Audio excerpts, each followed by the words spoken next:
The writer would like to mention that he participated in the Second World War in the Southwest Pacific in the U.S. Naval Reserve. He returned to Leyte, PI, along with General MacArthur and thousands of others to undo a terrible situation.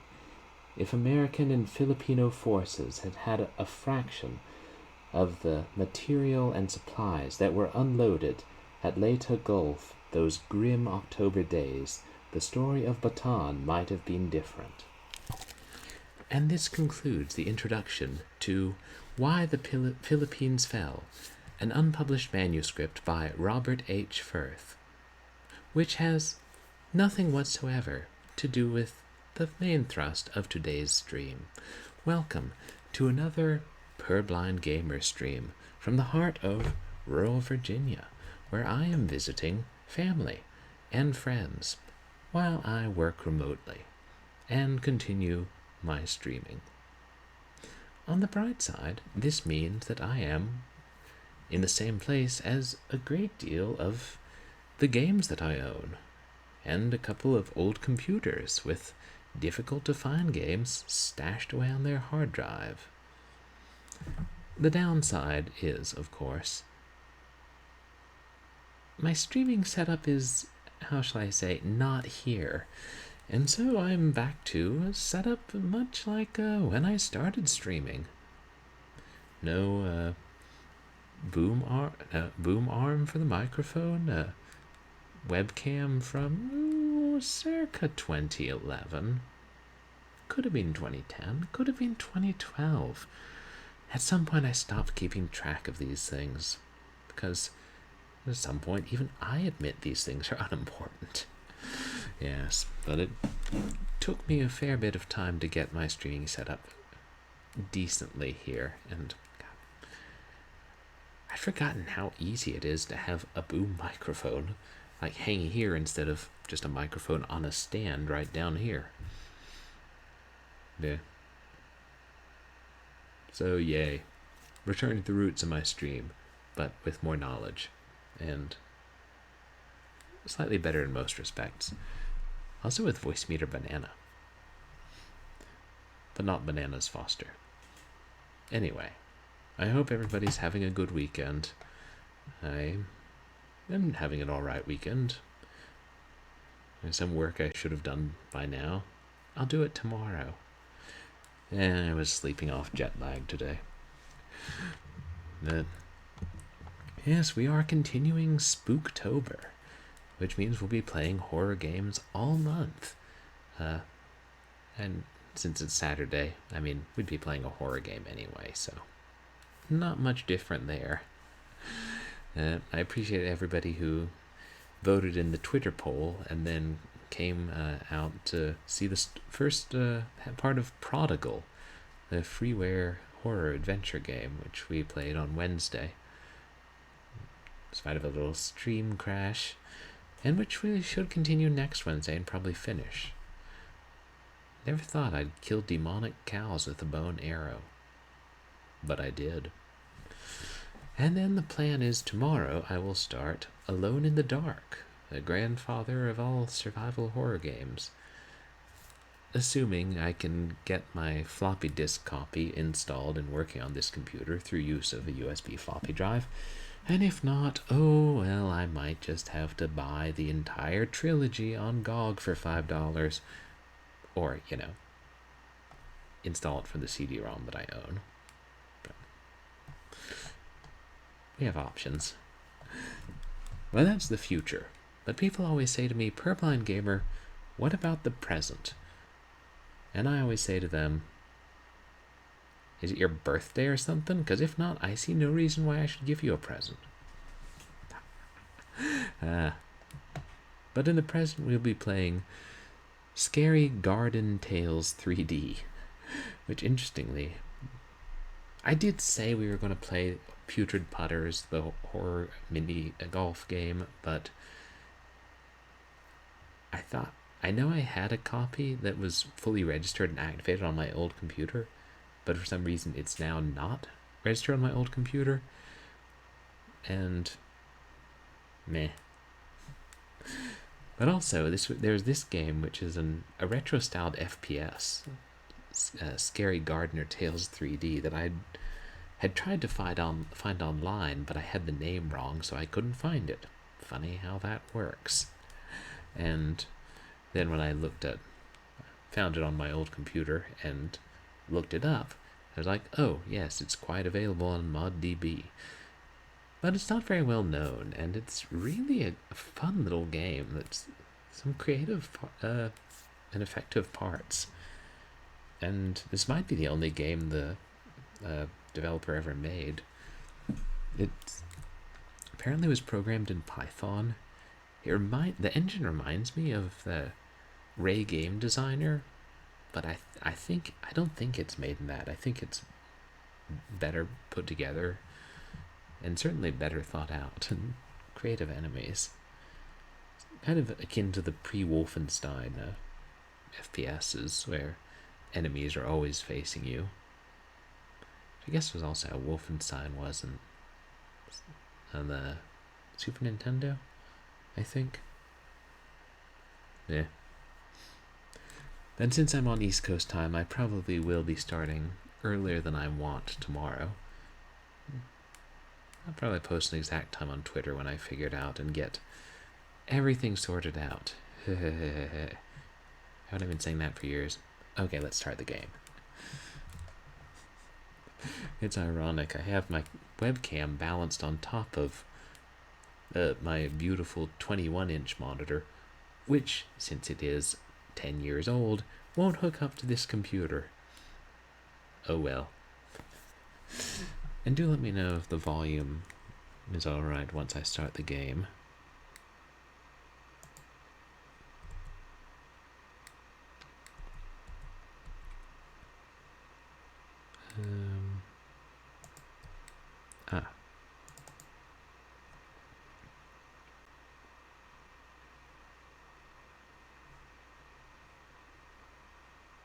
Why is it down so low?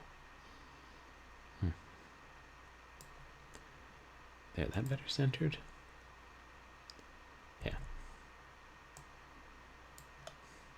If the game dips below the taskbar, that portion appears as white on OBS. Why? Science. Computer science, that is. I don't know, maybe it is made with that engine after all.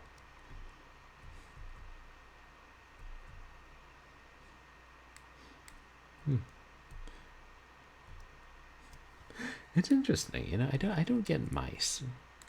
And I don't have my good mouse here, so I'm using old mice, but the one I used yesterday was really ponderous when I move it around, but this one is quite responsive. Well, maybe one's 10 years or 8 years older than the other.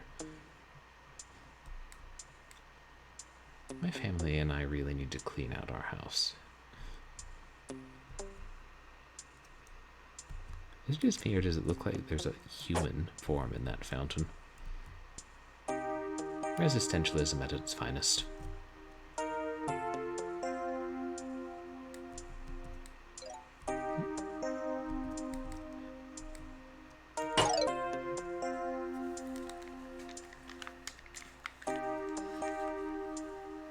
Stereo.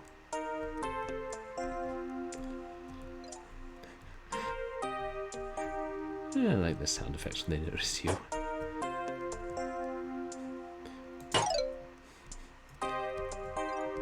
The xylophone very much sounds like the Skeleton Dance theatrical cartoon. Oh yeah, the story in this game is you're a gardener and it's scary and you got a rake and you gotta fight the undead and monsters with a rake.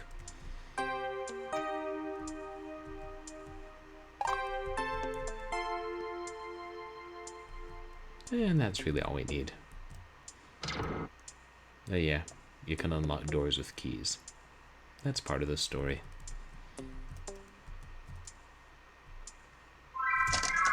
Oof.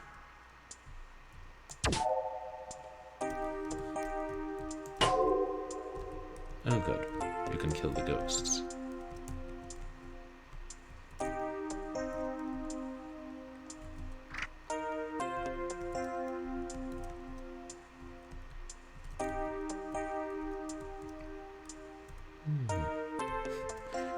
interesting. The lampposts are on different type of ground. Ooh, key. Ooh. Okay, I should have seen that one coming.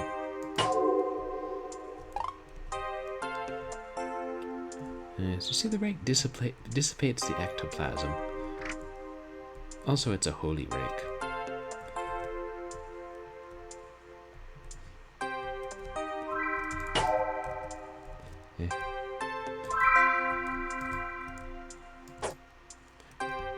Remember that developer Rake and Grass? Developer or publisher, and they used to always have a rake, ideally in the grass, in their games. Kind of like Adventure Game Studio did with Big Blue Cup. I mean, big with blue cups in games.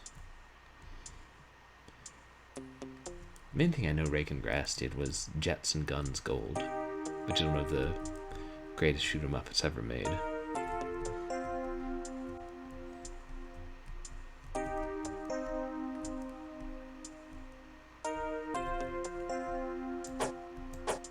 Wait.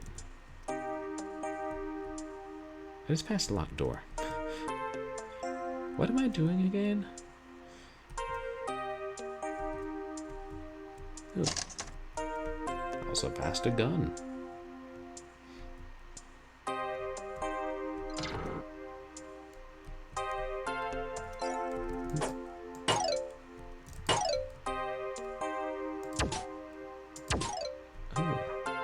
So the rake is more powerful than the fireball shooting gun. That's some rake.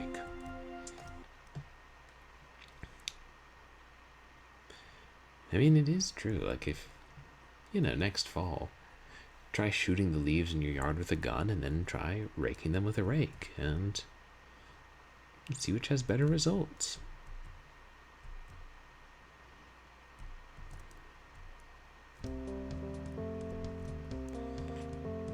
Also, let me know how the bitrate of the internet is, because we have lower quality internet at this house, and I'm thinking of trying to get an old Ethernet cable hooked up to the router.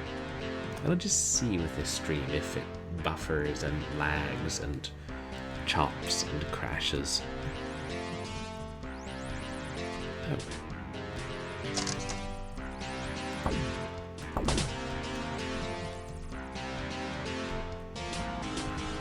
I don't know what shot me, but I think I got one of them.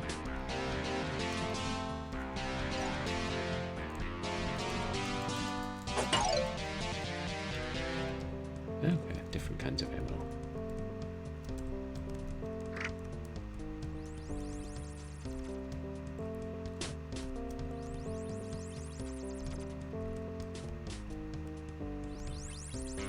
Oops. Oh, flowers. Take that, you specimen unknown, you. Haha. Get wrecked. Plants. Plants must die.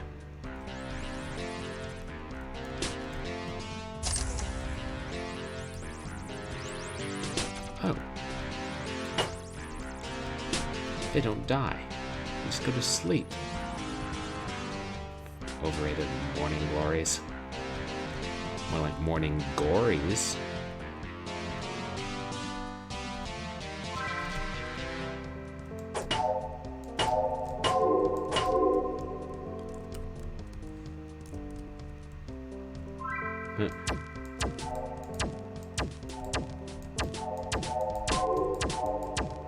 Didn't like y'all in Pac-Man 2: The New Adventures, and I don't like you in Scary Gardener Tales 3D.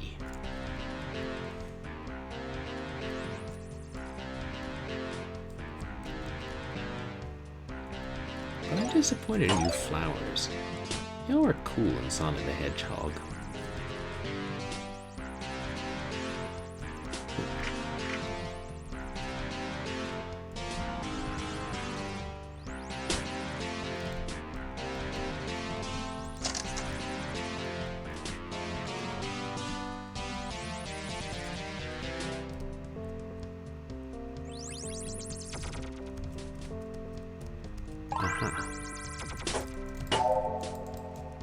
I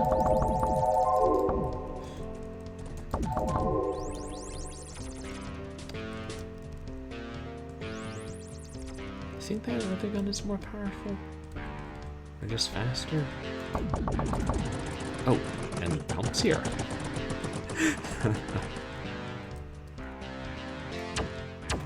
Yeah, that's slow.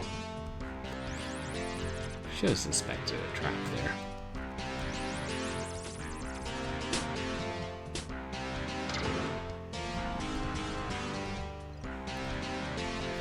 What was I talking about? I thought I had some inane remark that I was going to make. But now it's vanished. Oh well. But perhaps it's better that my inane jokes vanish before I make them rather than afterwards.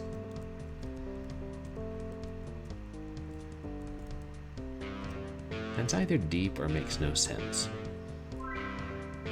Not to say there isn't some overlap. Oh, key. Oh, ghosts. Ooh, spread gun. There's one thing I learned in Contra. Use the spread gun. I was actually in a book of Nintendo strategy guides and secrets. Like, their major tip for the game. I think it was that spiral-bound book I got, which also gave the Konami code as something slightly different than most people. So you gotta put in 2 BAs. I'm sure that's a commentary on academia in some circles.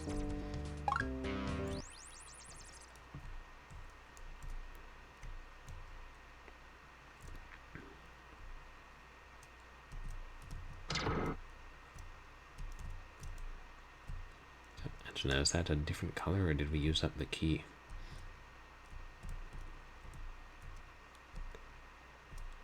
This.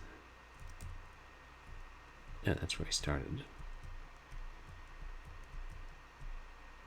Gotta get back to where we started from. So whenever you step on one of these light circles, it basically teleports you to a new level.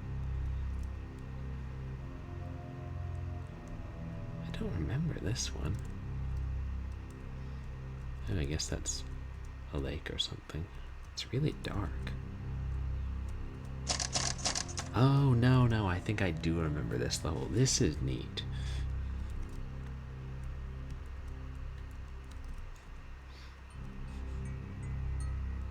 It's a really cool game. And you come back and replay every few years. Freeware too. Plenty of developers would have put it on Twitch and tried to get $1 for it. And I would have waited till it went on sale for half off. Playtime's over. Yeah, playtime's eternal. And your playground equipment is impervious to weapons. You noticed one thing that's missing in this city? All these buildings. No doors. Weird. Well, I mean, what's a city without doors? I want a door. Oh, there's a door.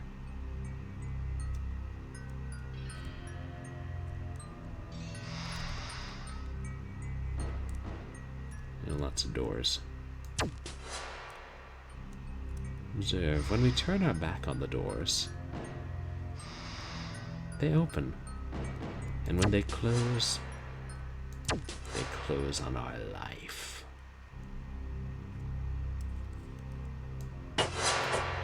Get wrecked, Janice. Oh, I didn't turn my back on that one. Doors are getting entirely too intelligent around here.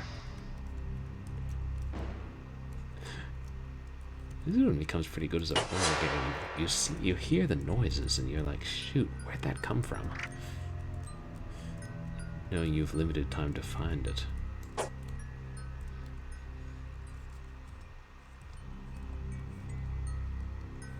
think the television is some sort of special weapon.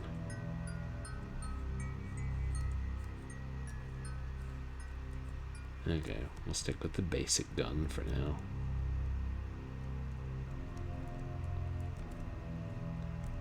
Aha.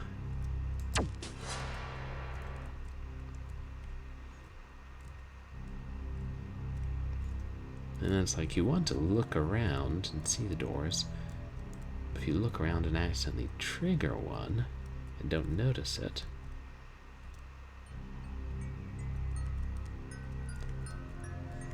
aha.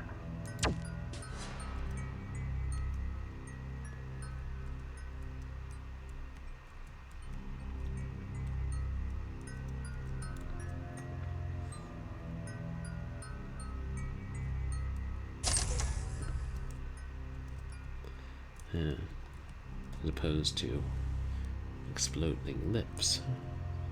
TVs are actually helpful. I assume I only played the remake in Doom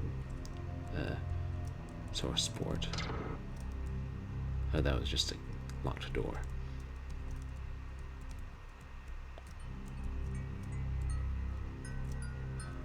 Oh right, it looked like there were a bunch of different doors, like you have to get all the keys to get out of this level. Yeah, they're there.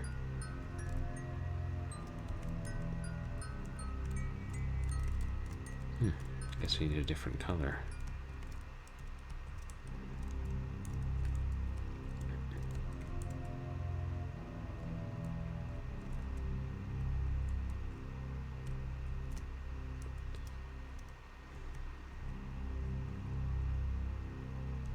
Yeah, that's where we started.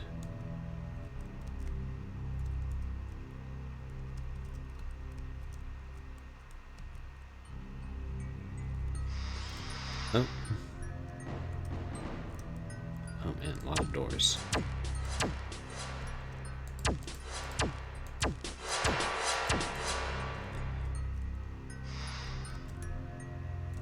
And they also move when you can't see them, right? Maybe? Yeah. They move.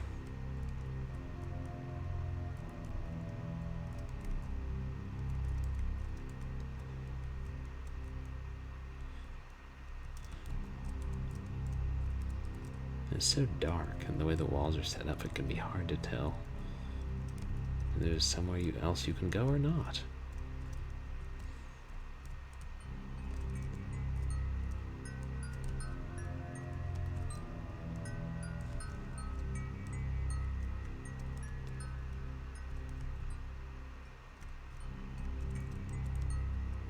Yeah, that's where I was.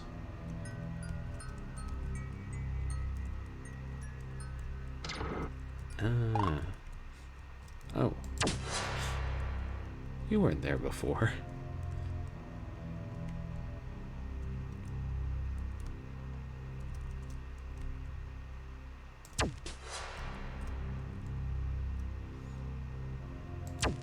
It'd be even more effective if there were already doors that looked like that set in the walls. You were never sure which one was just a door and which one was trying to kill you.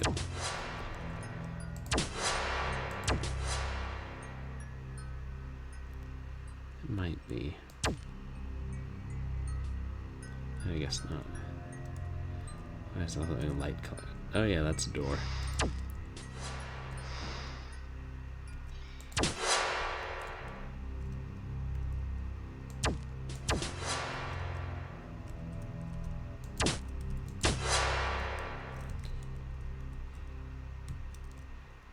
Get out of there. What is that noise?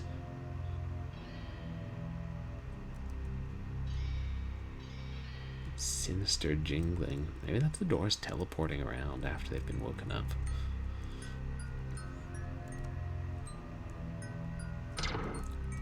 Oh. Clever.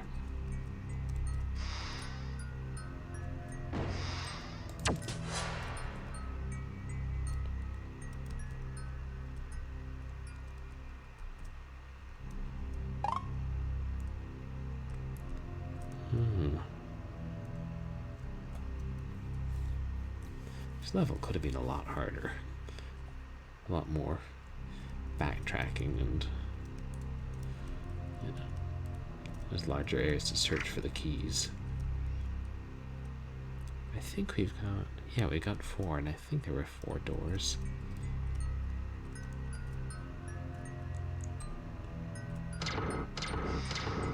Hey, can I count or what? Shoot, where are they?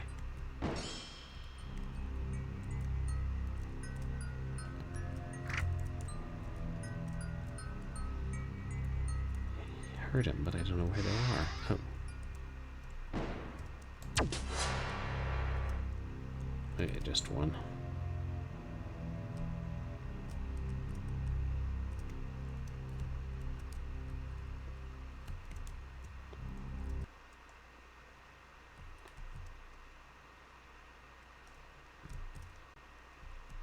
Wait, we're not?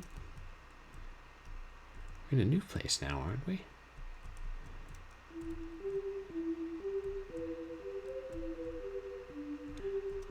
Oh, yeah, I remember this level. Oh, wait, you can destroy them. Or some of them.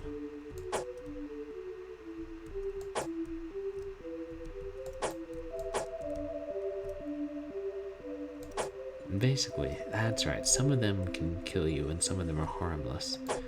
But the different ones wake up at random times.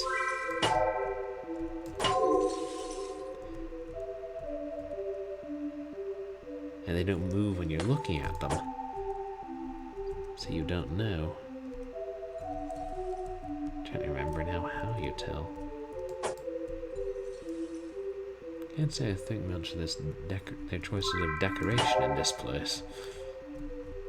Who am I kidding? I would totally put giant angry ghosts in my room if I could furnish my room that way.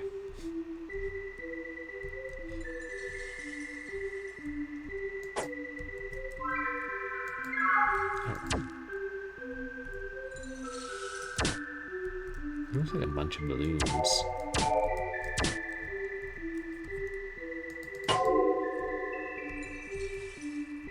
I can hear those frozen silhouettes creeping around out there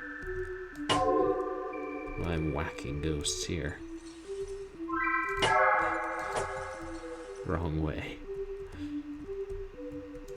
Oh, I guess they're telling the truth.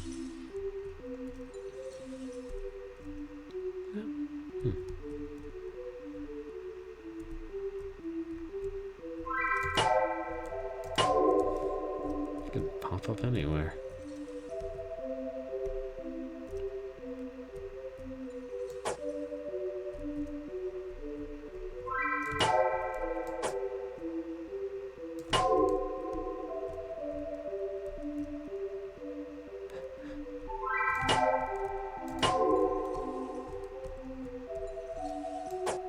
What's that? A bloody person, I think.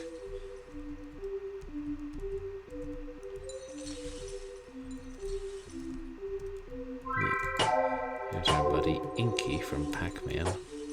Or one of them, I don't know. He's dark.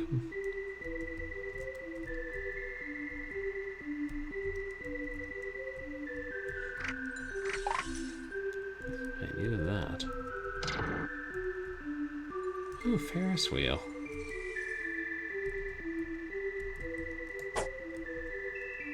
We almost got to ride the Ferris wheel in Call of Duty 4. But instead we had to defend against a bunch of enemy soldiers. I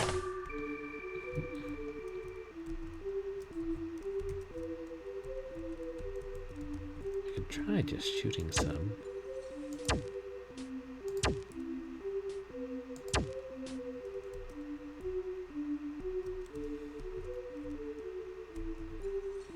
Look like any of those moved.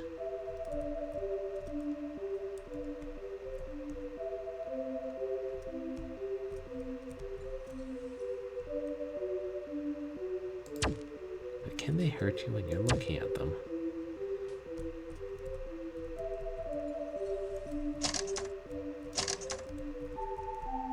Wait.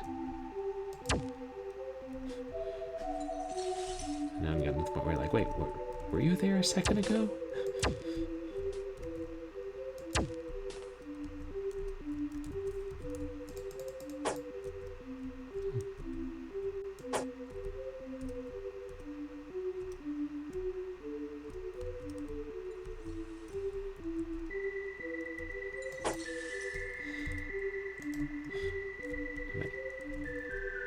Are they tricking me and not moving, or are they not real?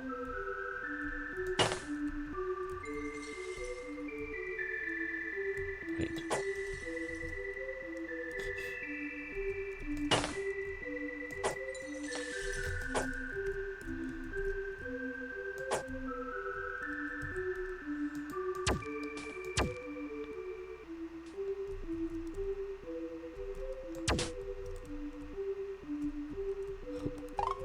Key.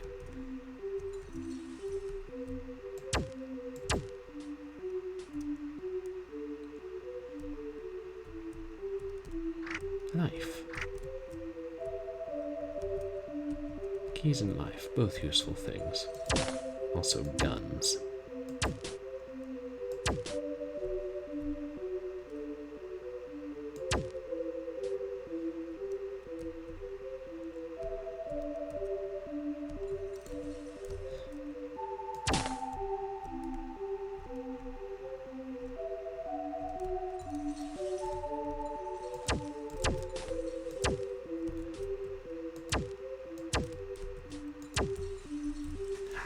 You know they're moving, but you can never see them move.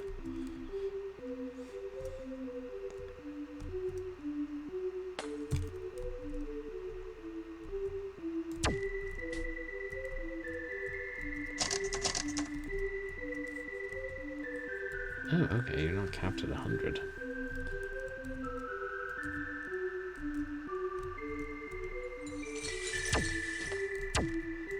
Some of them sound so close.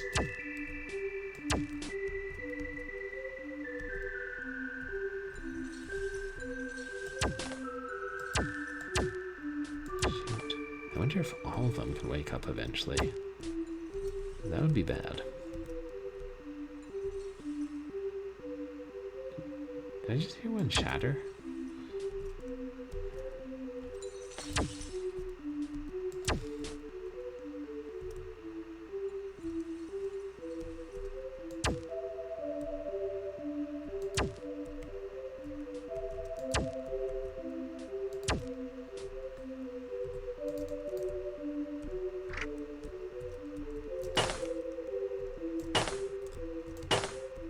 Okay, if you can get them to... So some of them don't make noise when they move.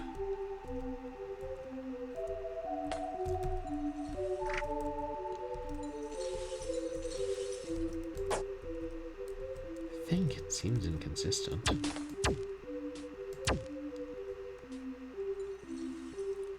You have a better chance of tricking him into moving if you're in a doorway, I guess.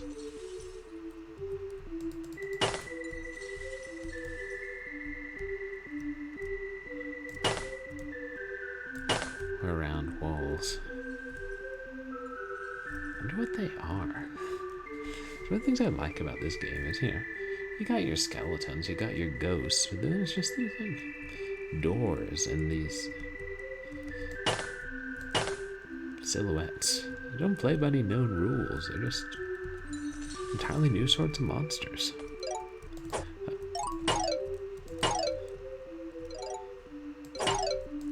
Oh. Speedy skeletons. Spooky, speedy skeletons.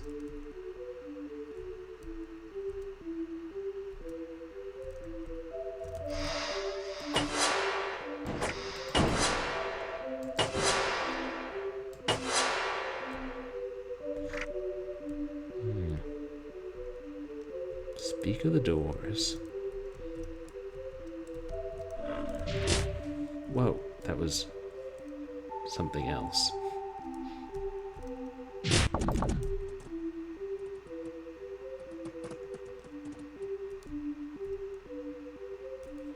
We died.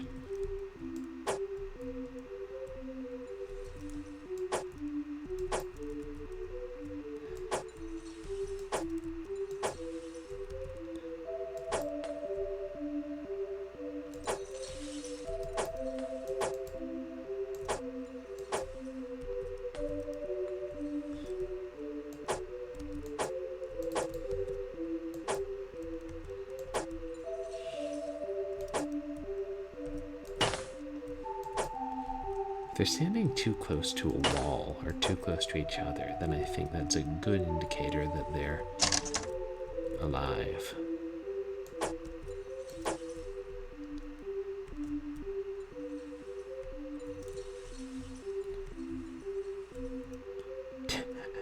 TV is bad for you, but I like it. It's got rabbit ears. How can anything with the ears of a rabbit be bad for you? I mean, rabbits aren't bad for you.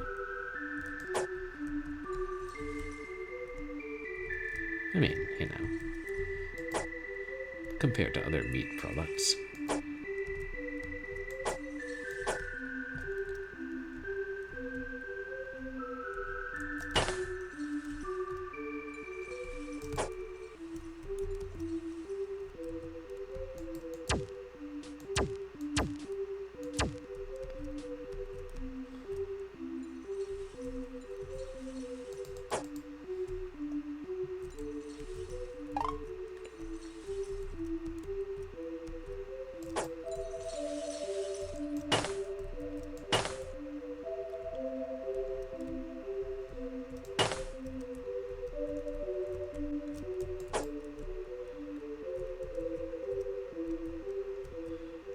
There, we gotta find that place with the ghosts and go in there.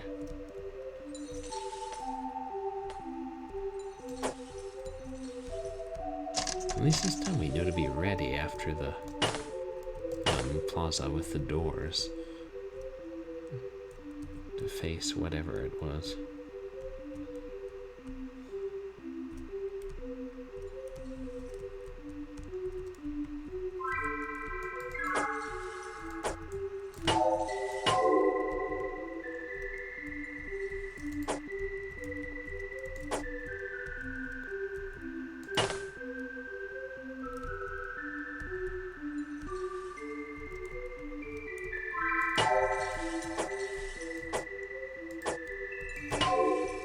I swear it's trying to lead me into a trap where the ghosts will attack me.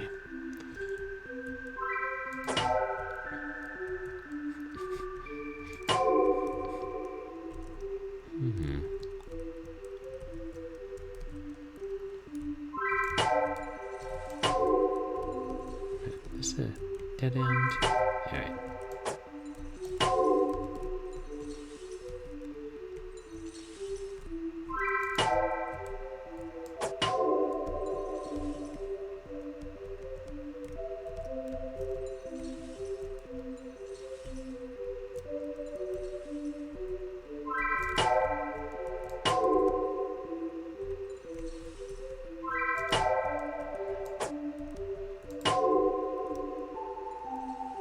There's the strange bloody person. No explanation offered.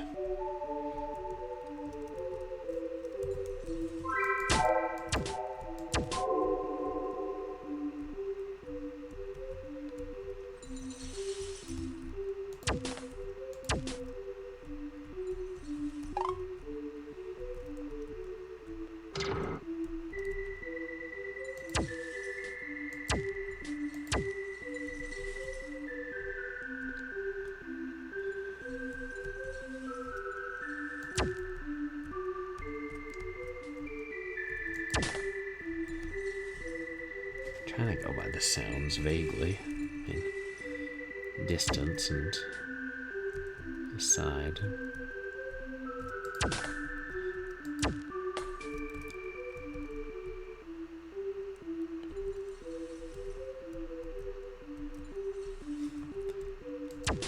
It's hard to figure out how exactly they behave, so it's hard to figure out how exactly to run from them.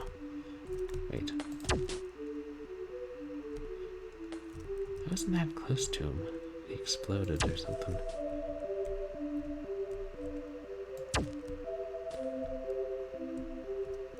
It can't just be a line of sight thing like with the doors, can it?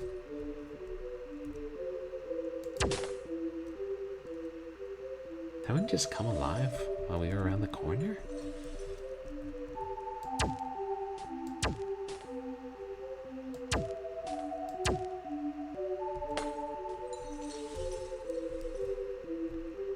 Yeah, see, that one did too. There. I knew there was life hidden around there somewhere.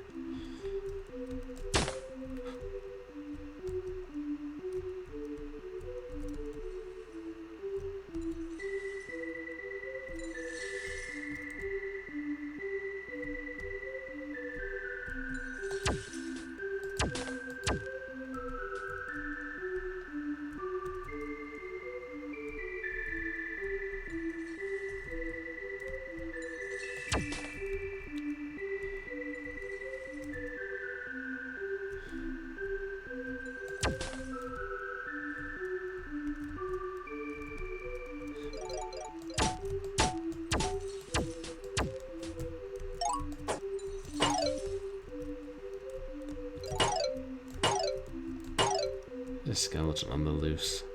I don't like that.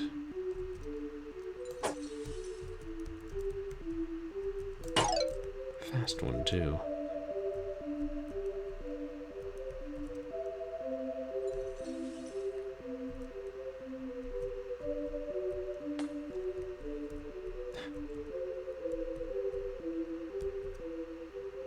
Can't figure out exactly what the rules of these things are. I mean, these silhouette people.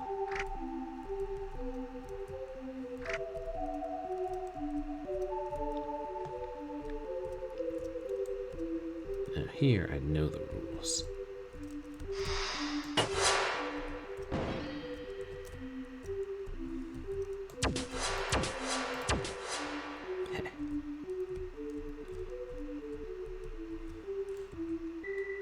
This is where that thing killed us so quickly.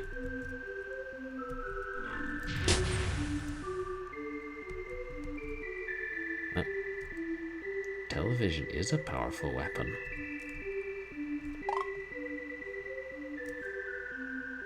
You know, I've got a similar make and model of television right over there. Maybe I should throw it and see if it has the same effect.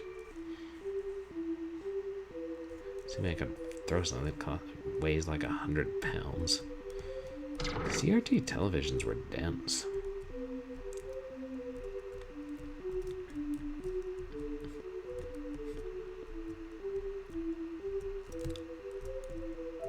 I can actually fall down there. I don't know why I was startled.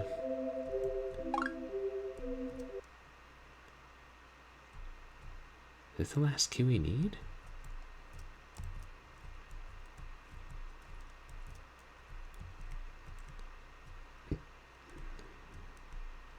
Could be.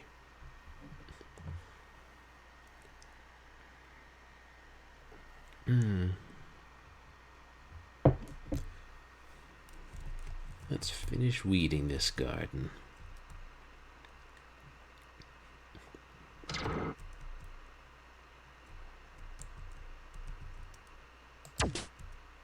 And crystals.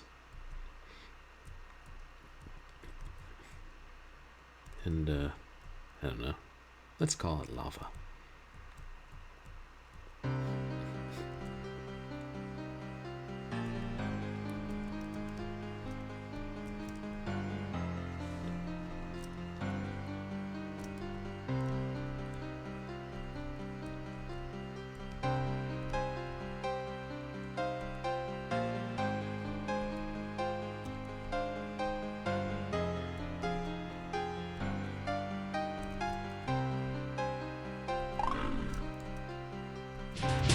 Oh.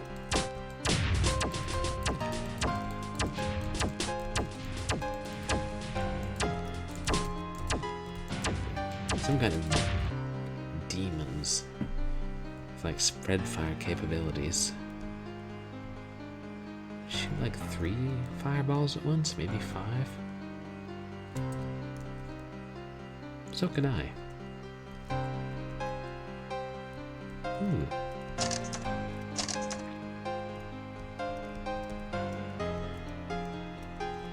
Yes.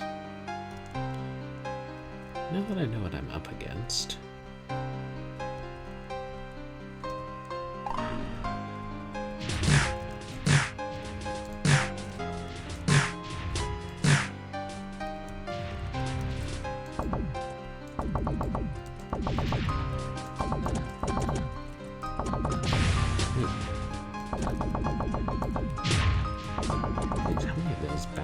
are there? Like 8? They're hard to fight at long range. The projectiles move so slow.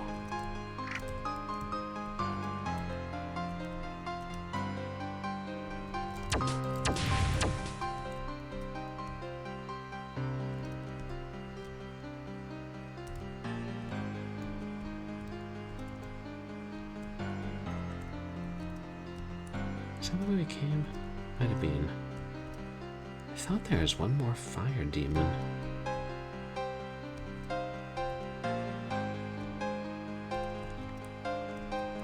I could easily be mistaken.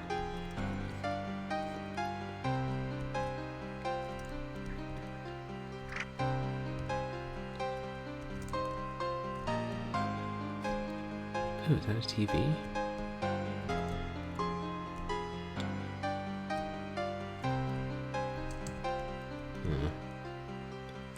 Oh. Hey. There's an invisible path to it.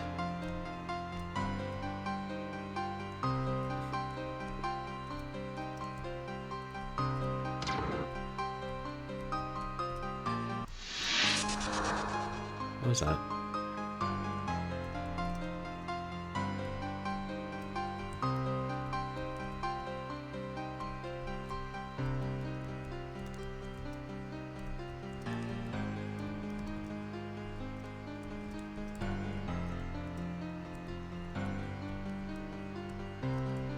Oh boy, a dark maze. I love dark mazes.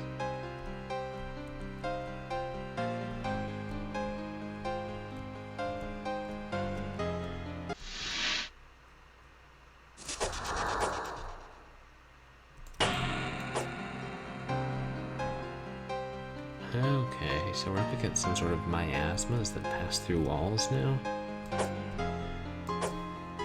Goodness. When I said I'd take care of the garden, that was not what I had in mind. Hey, Hairball, welcome in. Okay, we want Song of the Day. Sounds like a good plan. Let me just get out of this maze. And how are you doing? Also... Oh, I don't. Oh, thank you so much, Hairball. Hey. Everybody, go out. You should go check out Hairball and RTM Havoc.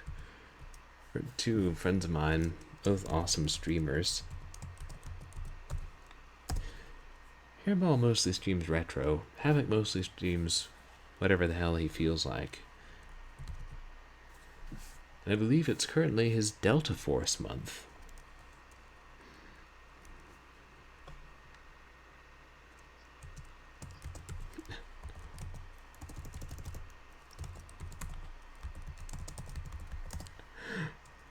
I almost typed, shout out Delta Force.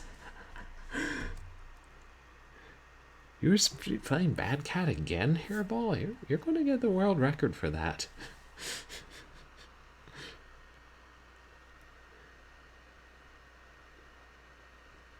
And you're saying Freud. Tales of Werewolves.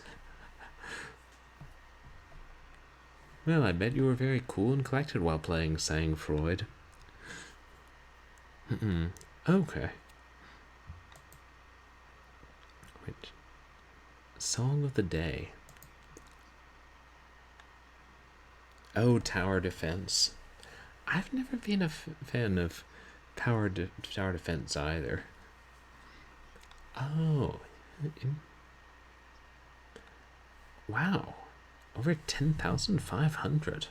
That is impressive. Yeah, maybe Imacat should be talking to those Guinness people. Seeing if they give free beer, which I assume is what one does for world records. So, yeah, Song of the Day, which was Shoot, I had been planning to do I've been planning to do scary songs all month, but then I forgot to prepare one for today. So we'll just have to do a song that I had intended to do a while back and then hadn't done because nobody redeemed it. There's a popular song from the British Music Hall, initially written during the Russo-Turkish War, about sort of a comic song about two heroes from that war engaging in a duel. And then it became widespread mostly in England, but also in America, with some variation in the lyrics. And the lyrics became a bit more codified after there was a popular recording of it in the 20s. I think it was late 20s. It was so popular it ended up spawning 2 sequels, and much later, a series of British commercials about beer, which were some of the best commercials ever, if you ask me. This is Abdullah Bulbul Amir is the title of the song, and it's often corrupted to Abdul Abulbul Amir, even most printed versions of the text, just because of the pattern of the lyrics. But it was immensely popular in late 1800s, early 1900s, and now not as many people know it. So I always liked weird songs like that.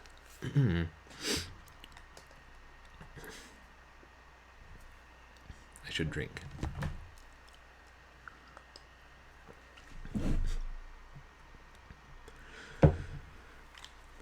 Now the sons of the prophet are hardy and grim, and quite unaccustomed to fear. But none were so reckless of life nor of limb as Abdullah Bulbul Amir.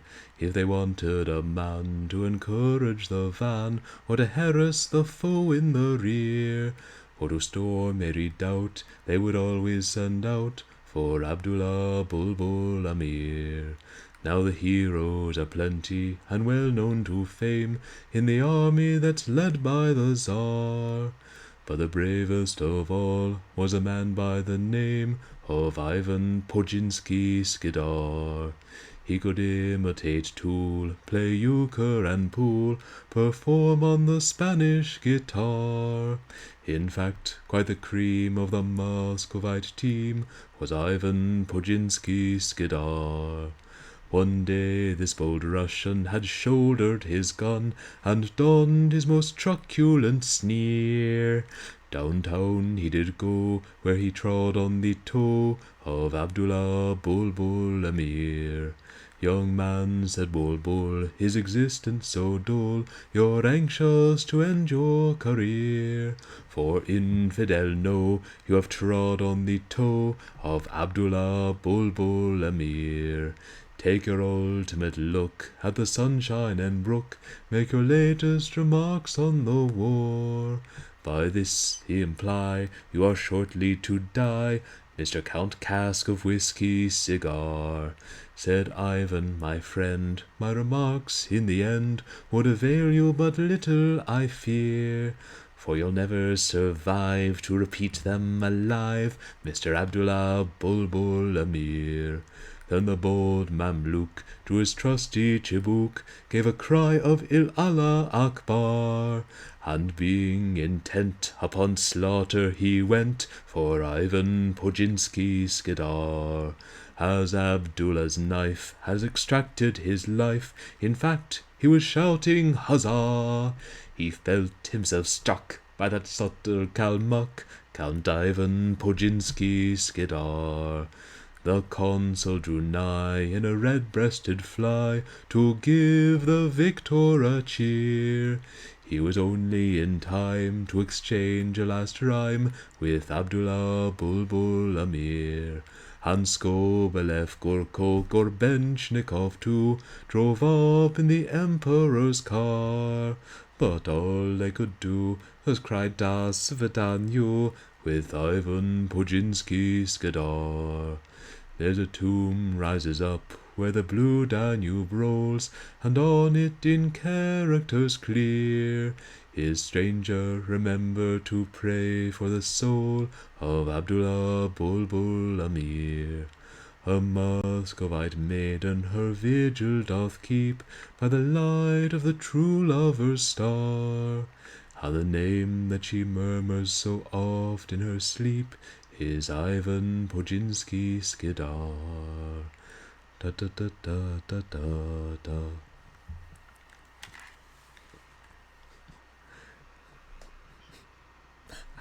Hey, welcome in, Dame Karen. Yes, Hairball just received redeemed Song of the Day. Thank you so much. Happy haunts materialize. Thank you so much for the host, Dame Karen. I really appreciate it. And hosts come out to socialize. It's an interesting song. Oh, I forgot. In addition to the popular recordings, the popular recording and the sequel songs, there's also a theatrical adaptation in 1940. Theatrical animated adaptation. And then the British beer commercials of the 80s, which really were good. And I think they starred it was either Fry or Laurie as Ivan Skavinsky Skavar. He was originally Pudzinski Skidar and then Petrovsky Skidar, and by the late 20s it was generally Ivan Skavinsky Skavar. Such an interesting song. A bit of it's hard to tell to what degree the author didn't know a great deal about the Turkish army and culture, and to what degree he was just being comical. I think a chibuk is a tobacco pipe, which, I mean, you can kill somebody with that. The first time I heard that song was my father was dubbing an Ed McCurdy record to tape to send to a relative who wasn't doing so well, and my dad thought this would cheer him up. And I remember I listened to the record as he was transferring it, and 7-year-old me in my wisdom said, well, this is really strange. You're sending him this tape to cheer him up, but in if there are 16 songs, somebody dies in 12 of them. How's that going to cheer him up? Which, if they're old-time songs and you enjoy them, they'll cheer you up. But 7 or 8-year-old me did not understand that. I think, it may have been Laurie. He was in so much stuff, damn Karen. Yeah, Hairball, skibbity, bibbity, skidivit, badop, brap, brap, jabar. That would be. Is that from a song, Hairball, or did you just make that up? Because that's it's quite a tongue twister, and sounds like it would be at home in the British Music Hall. Oh, the Wiggles thing. I saw they did a cover of that great Australian classic, Tie Me Kangaroo Down Sport, which my father still has the 45 of, but I think they omitted the controversial verse. Wiggles know what's up. I never actually. Did I ever see? I probably saw trailers for the Wiggles on VHS tapes. They were a bit after my time, and my sister never got into them. Made sure she saw better things than that. Yep. Well, and stuff that was cheap at the video store. But thank you so much for redeeming Song of the Day, Hairball. And, I think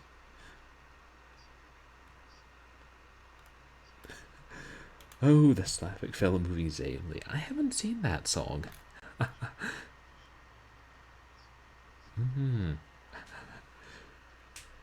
Oh. They're more interested in showing off their talents than, just entertaining the kids. But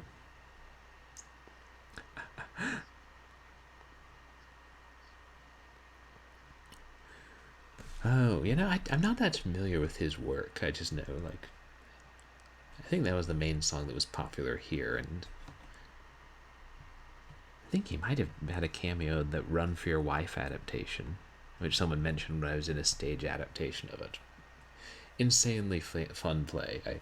For anybody who likes British farce, I highly recommend that. But actually, since you're here, Hairball, and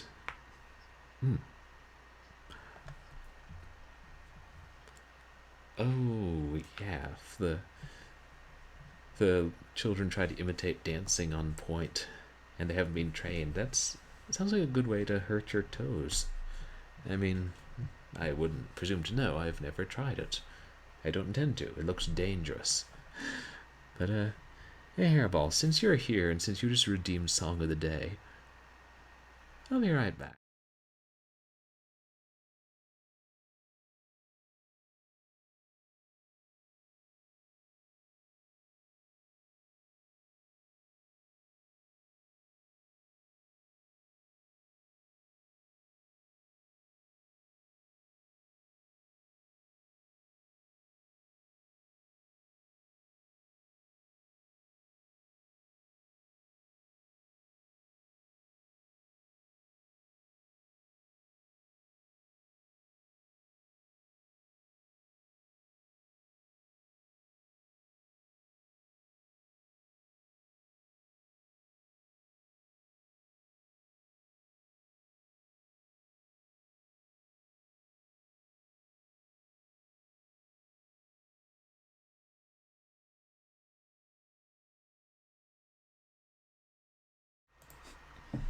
Ah, ballerina feet do not end up well in general.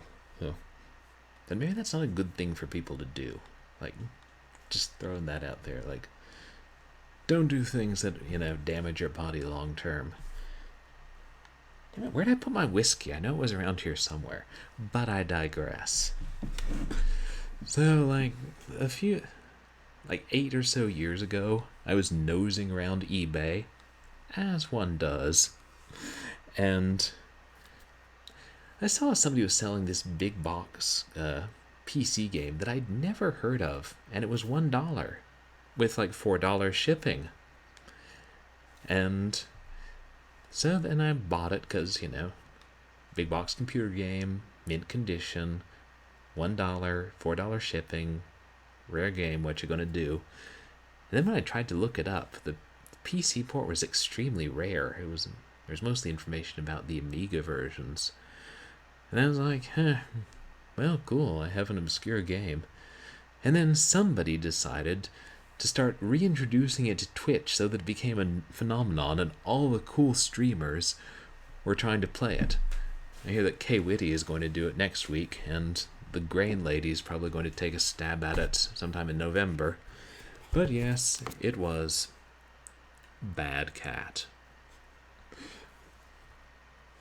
So yeah, I guess technically we're showing off a box for free. Really good cover art, though. Don't see cover art like that too often. And Los Angeles, 1984. The city is preparing for the Olympic Summer Games, but there are still the straying cats despised by all. They have organized their competitive games as well. Everywhere in the city, the cats meet for competing in their outrageous games. Somebody did not get a professional translator for this game. ISC, International, like Integrated Sciences Center. We had an ISC at William and Mary, so they're the ones behind that. Yeah, exactly. English was not somebody's first language for this sport. But so you were married to a podiatrist, so you know all about the horrors of ballet and how our children should be kept away from it. And it was Stephen Fry in the Whitbread's Best Beer commercials. I should sing those at some point.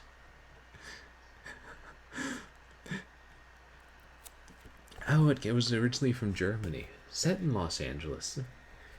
in 84. When was it made? 93. Oh yes, by all means, Hairball. Go ahead. Yes. Learning all about the feetsies and...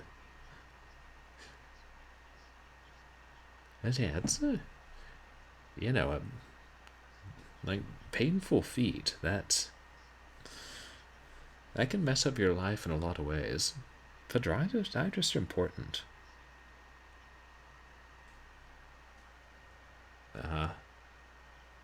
Oh, it is. Oh, thanks. I knew they had some of them on YouTube. That was how I got to watch them when I read about them, not being in England in the 80s. Oh, okay. But it was that he was in the beer commercials that were based on Abdullah Bulbul Amir. Bad cat in German. I don't know. I don't know much German. And I think a lot of people who played Germans in the movies and TV shows don't know a lot of German either. I would play that song, but we might get DMCA'd, and I would hate for them to mute half my VOD.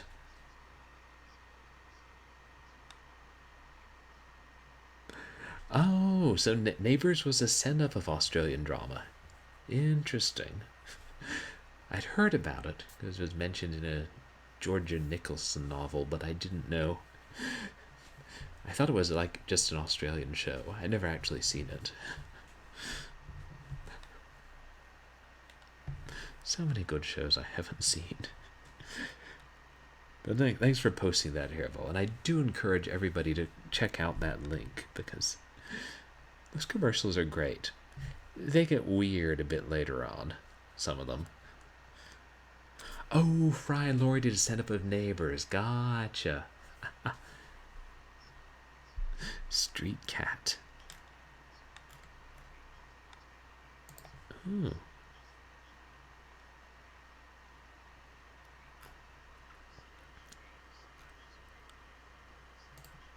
Ooh.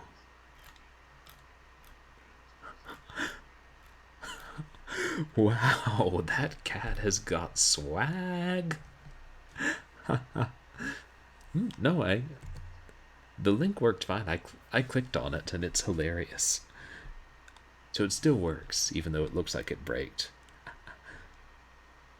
Neighbours is still going. Wow. It's been going for a long time. Watch out, Coronation Street. Neighbours is moving up. Moving in next door.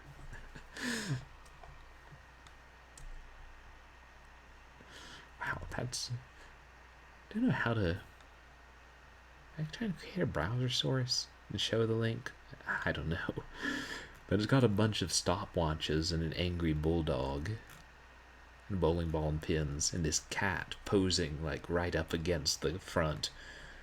With big sunglasses with striped frames. And there are a bunch of fish floating past him. Damn, talk about a cool cat. I mean, yeah, compared to that, this is fairly tame. This is just your average workout cat. It kind of looks bad because it's got fangs.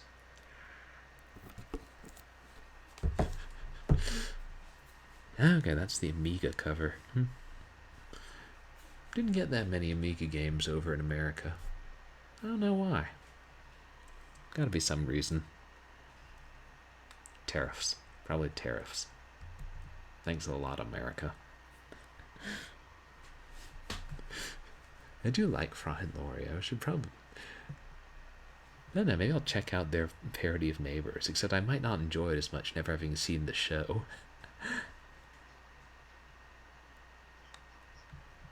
Oh, okay. Just because they've been running so long and had so many actors on them over the years. That's funny. I don't know what the equivalent in America would be. We have many things that run that long.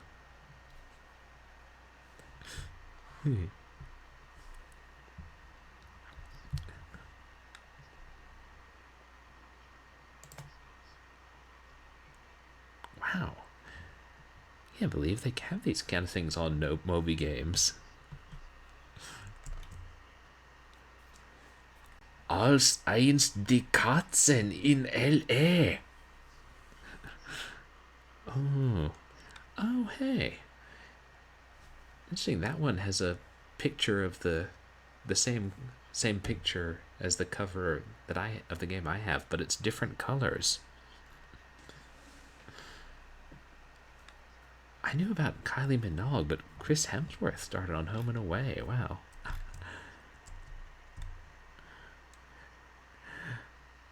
I think that just says all the cats in LA.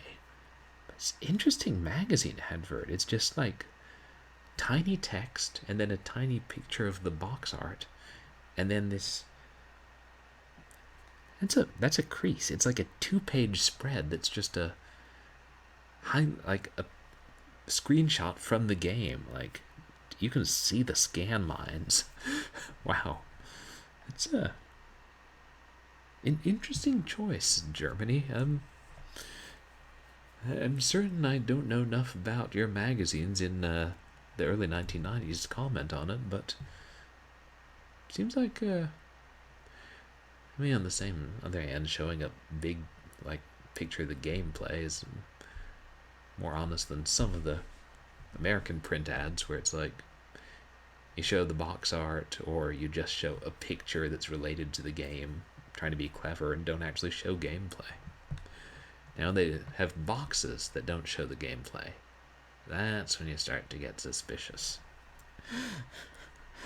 Thanks for those links, Hairball. Those were funny. I gotta set up a quick way to show off browser sources.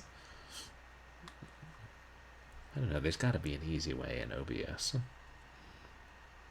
There's gotta be a bunch of things in OBS. Like how to get rid of keyboard lag, how to make the audio sound as loud for you guys as it is for me. Who knows? Oh, you don't know who the Chancellor is? I'm pretty sure it's Valorum. That's the Chancellor I know. It's the only Chancellor I know. Well, there's that guy who came after him, but I never liked him as much. Ew. We should probably get back to the game. Oh, Rainbow Arts. Jenks. Huh. Wonder what kind of game that is.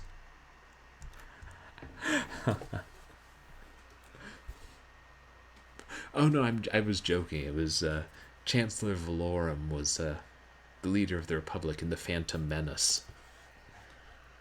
Rainbow Arts. I don't see the name on here anywhere. Just Innovative Software Corporation. They're the only ones who got the copyright. Maybe they did the port, or maybe this is a highly bootleg copy. Weird. The old days of computer software. Interesting stuff.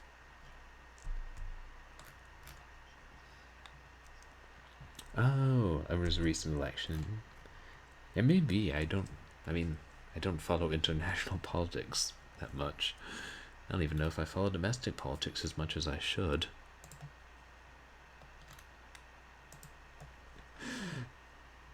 Should probably get back to the game, which I think there's not too much of it left.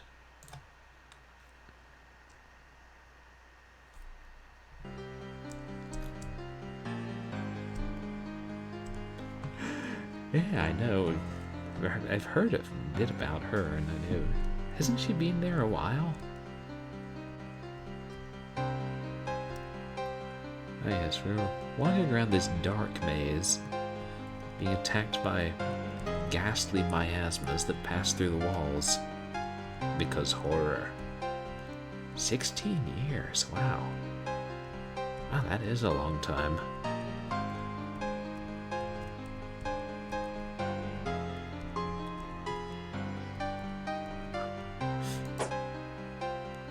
Oh, so THQ now owns Rainbow Arts. Interesting.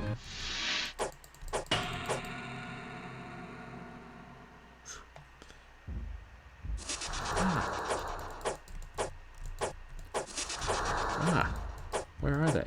Shit.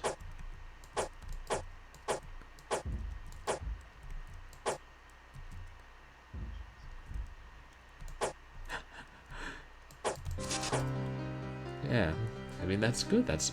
One would hope it was through free and fair elections. I know that's not always the case, but yeah, good on countries that manage that.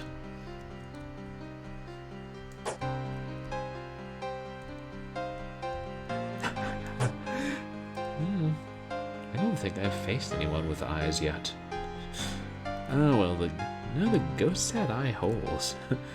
But yeah, the raid could be a dangerous thing. Oh, guns. I'll poke someone's eye out with this gun too. Hey, it bounces.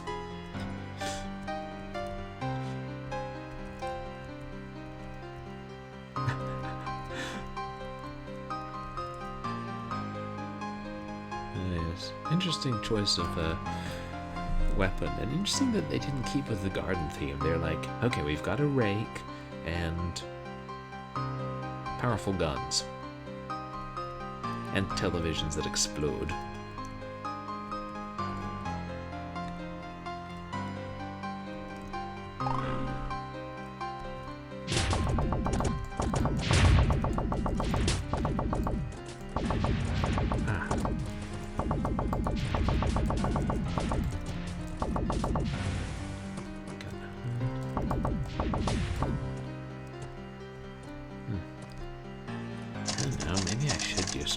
Use the spread gun to get rid of a couple like I did the first time.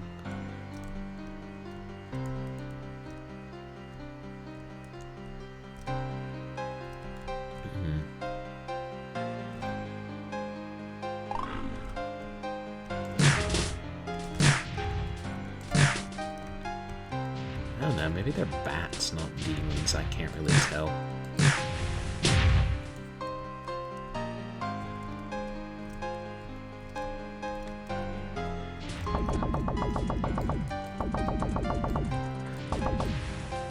I swear the projectiles move when you move.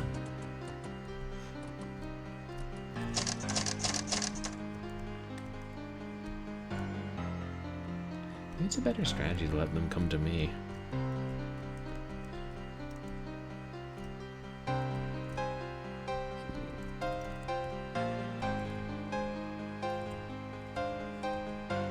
Try and... I don't know. Get rid of a couple first.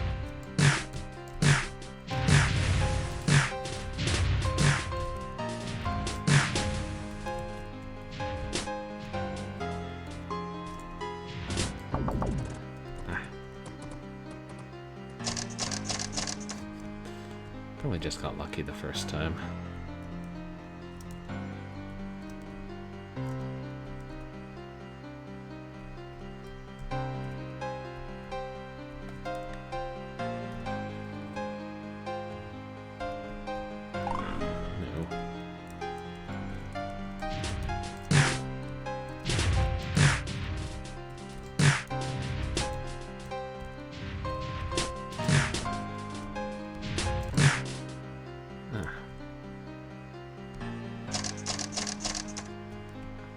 Hey, at least I have unlimited lives. I do have unlimited lives, right? I mean, they'd have to tell me if I didn't. There's like a law.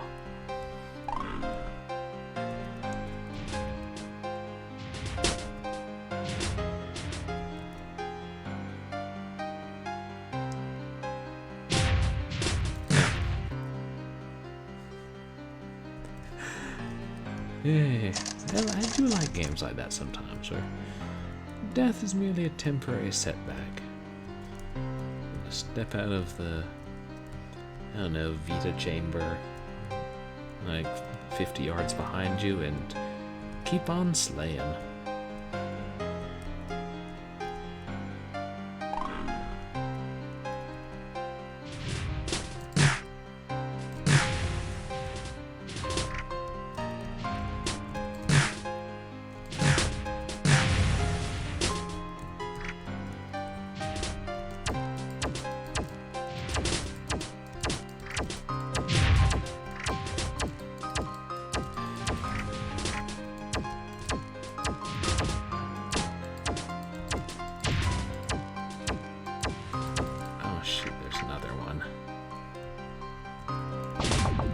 two.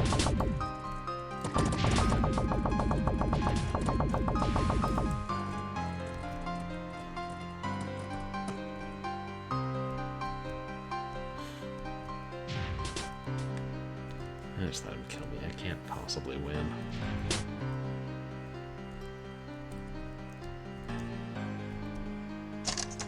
I mean, I haven't tried the rake, have I?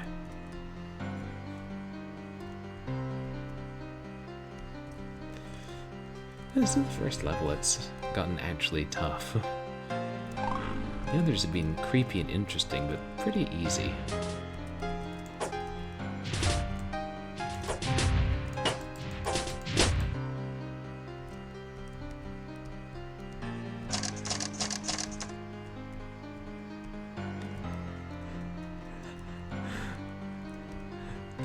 Oh, well, I think the one, like, it resets when you die, fortunately. One time I was trying to collect them just enough to stay alive, but...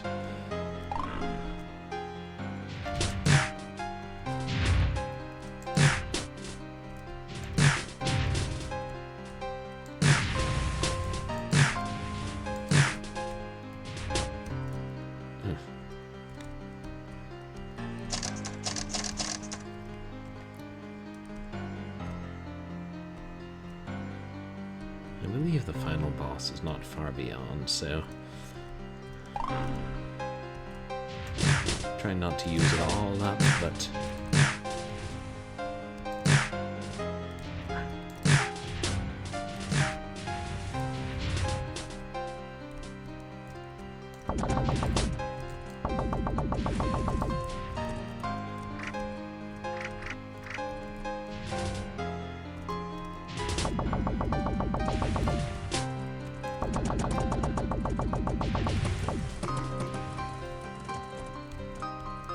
Did I get them all?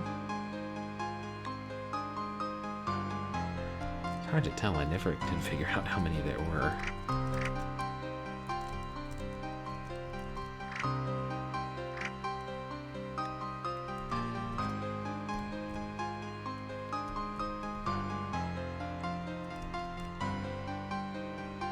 Let's get all the secret bonus weapons.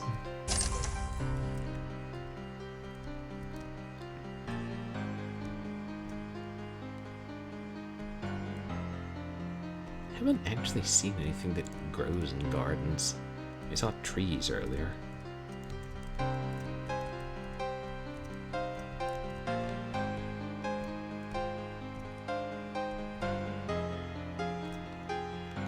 Maybe this is the mouse that jumps sometimes.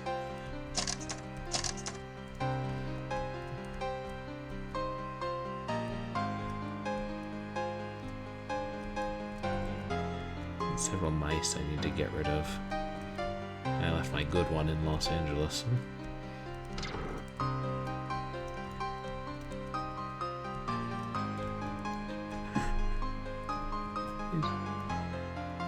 Yeah, that's what I was thinking.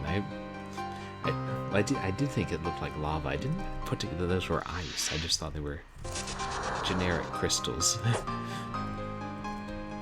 But yeah, ice and lava. Like fire and ice. Yeah. No way to save in between levels. Or in the middle of levels. Hey, foolproof fail. How are you doing today? Thanks so much for coming in. Yeah, it is pretty good music. A good variation in music between the levels.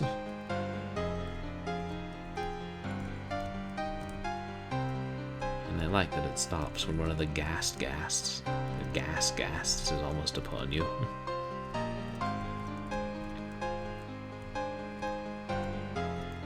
How's your weekend going, foolproof ale? Shoot, there's another one.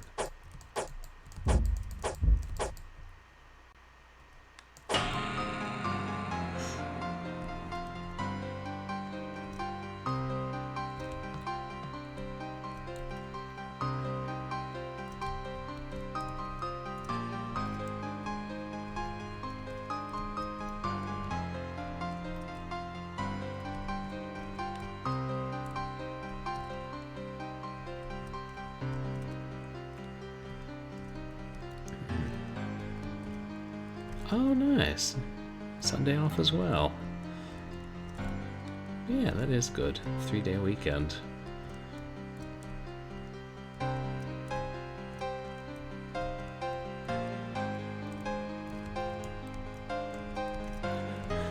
Raking in the dark. Right. It's like whistling in the dark, but, you know, whistling with a rake.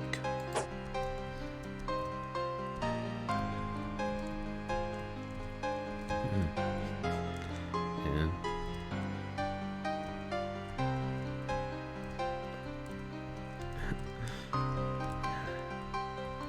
Hard to tell where I'm even going in here. Wait. Yeah. Is this...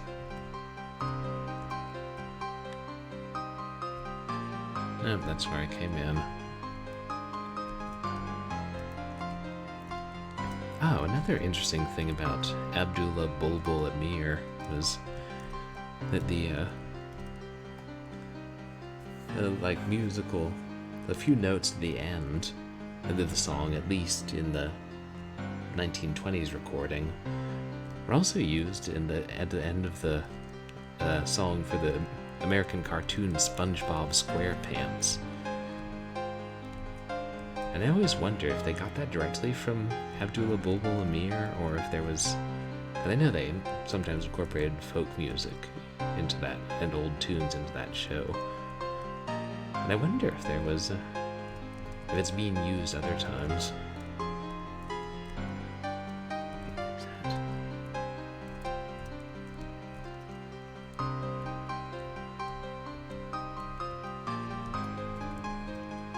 So dark.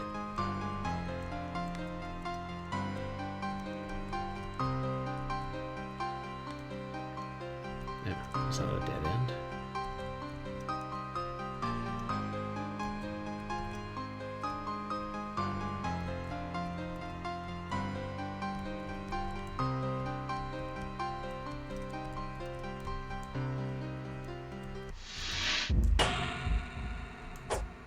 Shoot, there's another one.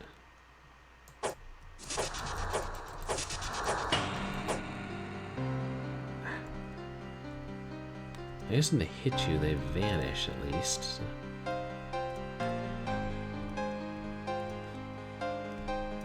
God. It's the best strategy to run back out of the cave when you trigger them. I don't know if I could find my way back out.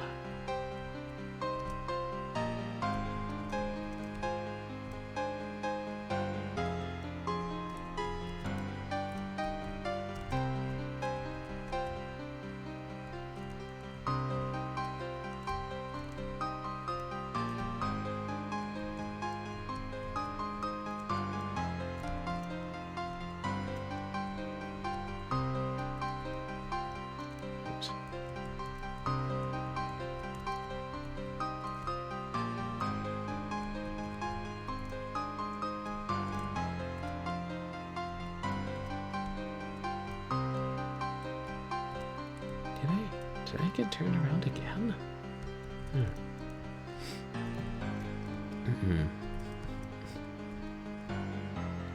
No, I don't think.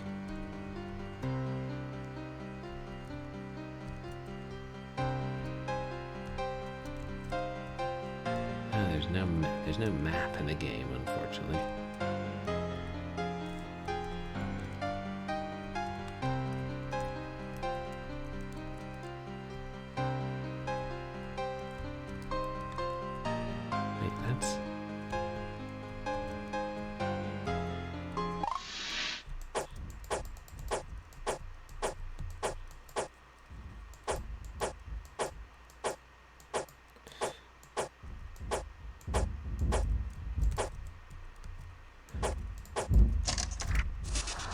We're swamp foxing it. Oh shit. Oh yeah, like major awful.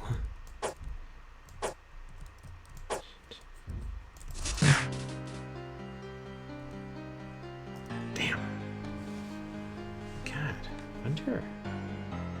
Oh, we have to go all the way back here.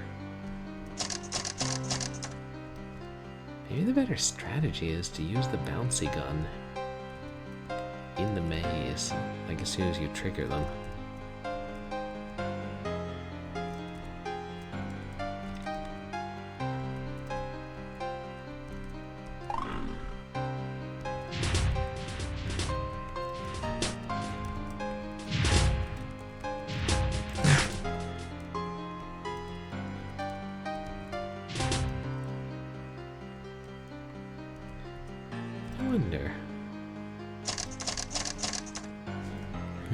If I make a break for that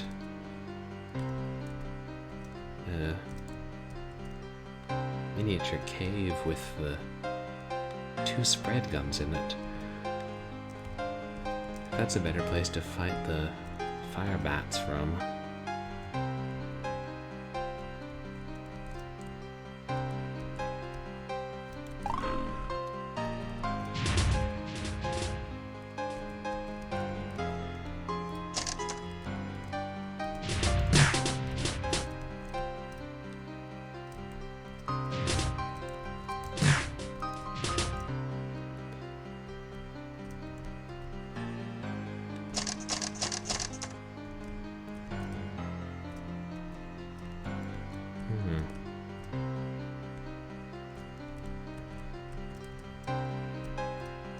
I swear their projectiles move faster than mine.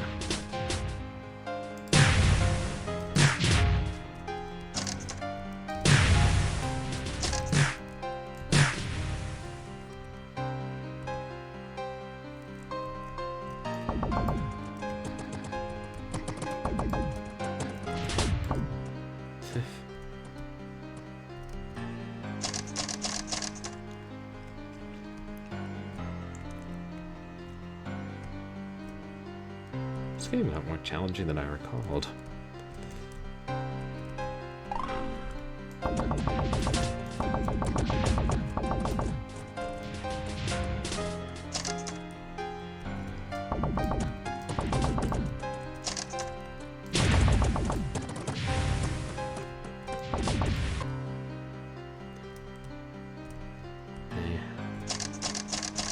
I don't think this gun does enough damage to them.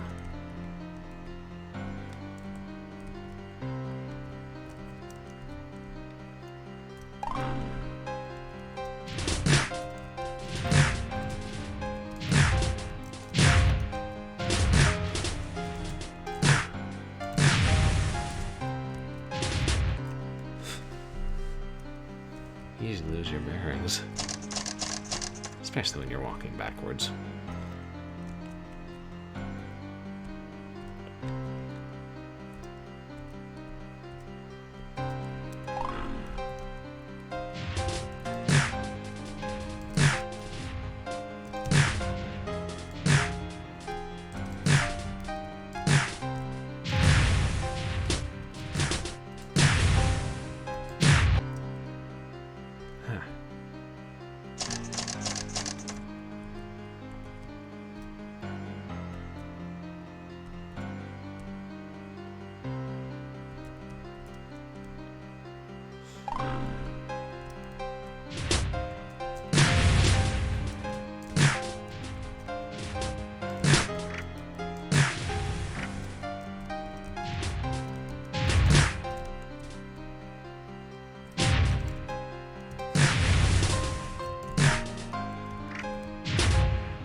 I think there's only one left.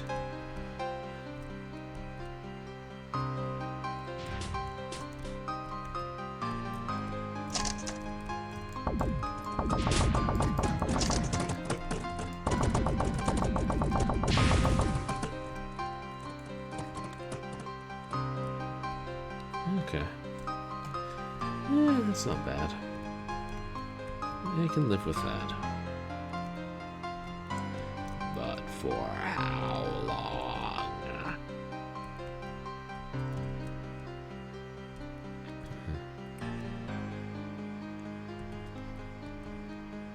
Oh yeah, I can wade through lava. Hey, being a gardener makes you tough. Or maybe it's just, you know, invisible platform over the lava. A more normal explanation.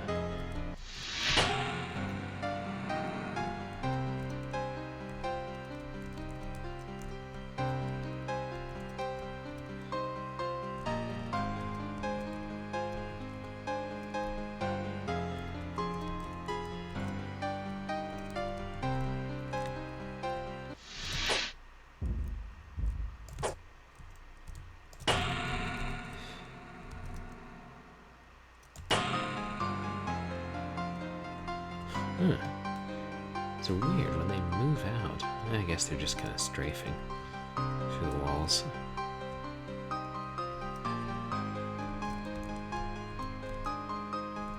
So maybe if you have an idea of the direction they're in and you can back yourself into a corner,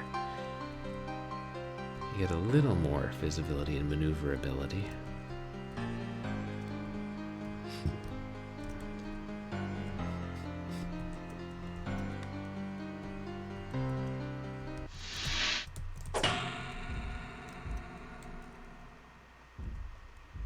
Shoot. Yeah. I can hear him.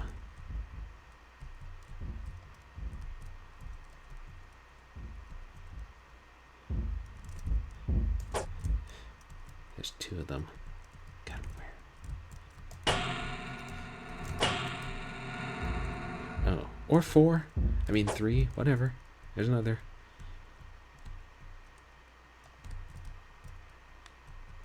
Just me, or does it look like there's a faint face in the miasmas?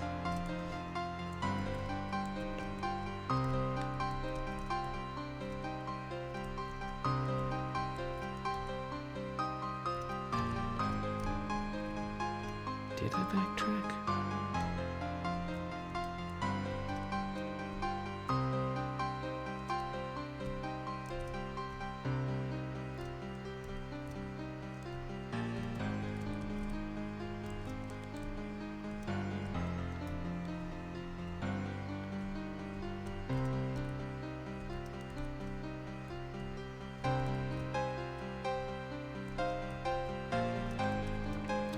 I'm starting to wish it wasn't quite so dark.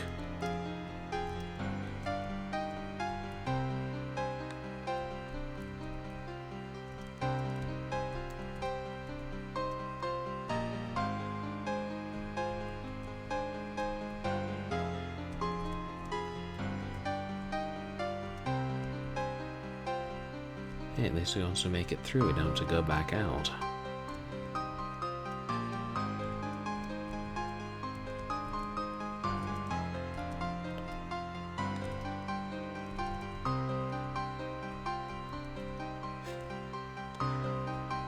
We could just go back out of our own volition for no reason if we so chose.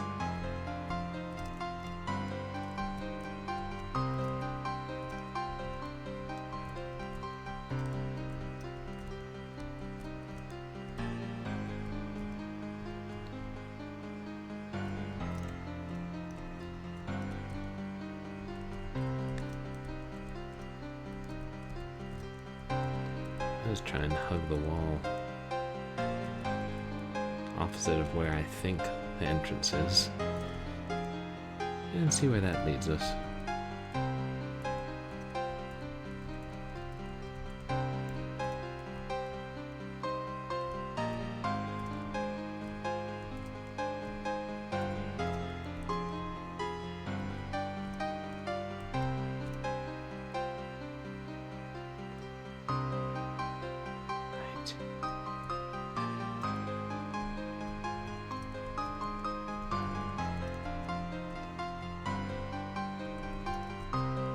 So few features, if you get turned around, you might never know. Wait, oh, okay.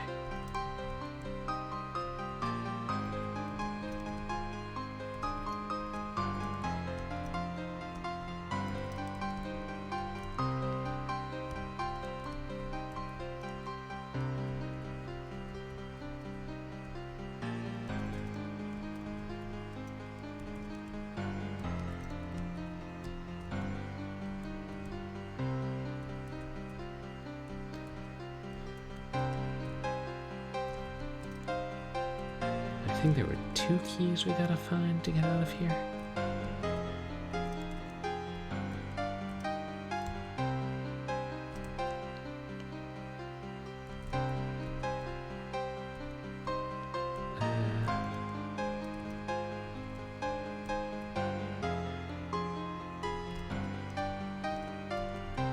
And now I'm just wandering away from it.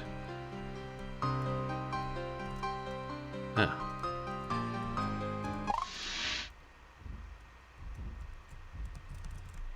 How many did we just trigger?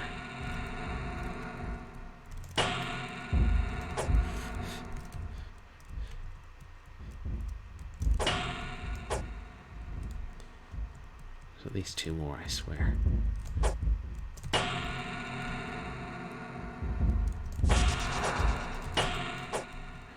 Shit, how many are there?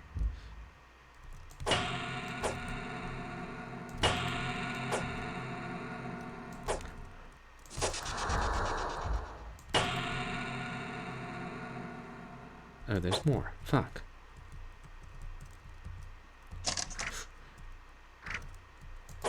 Thank God we got lives.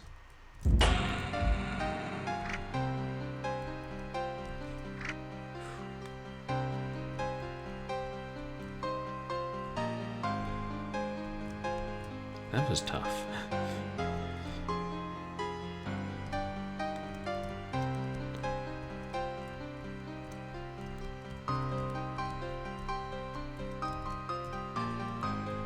Wait, now where's the door?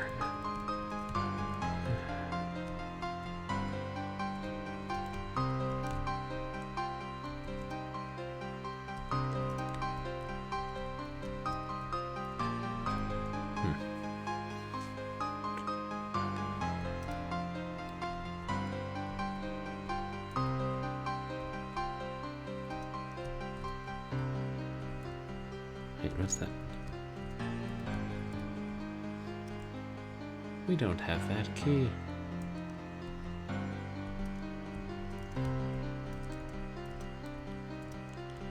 I'm sure it's around here someplace.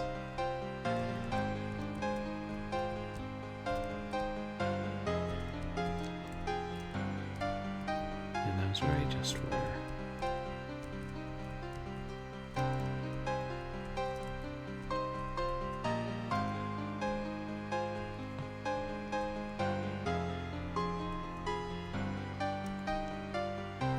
Let me know if anybody catches a glimpse of the key, whatever color it may be. God, what if it's in a different part of the maze?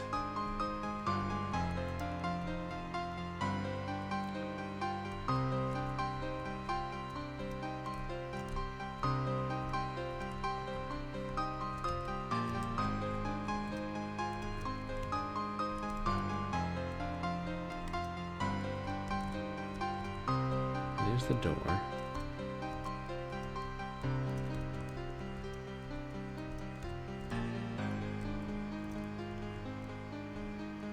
That was where we were of late.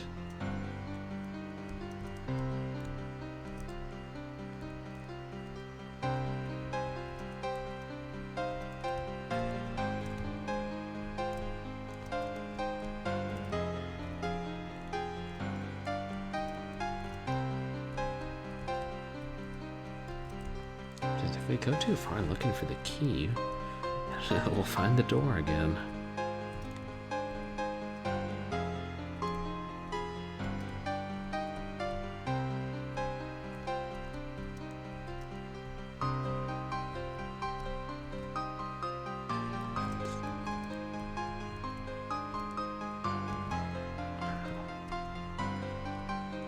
Yeah.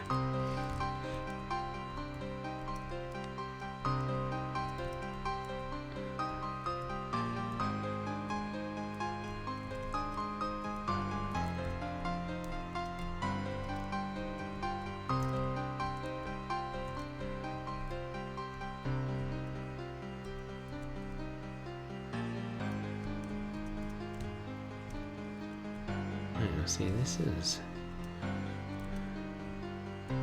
going back towards it again, right? Yeah.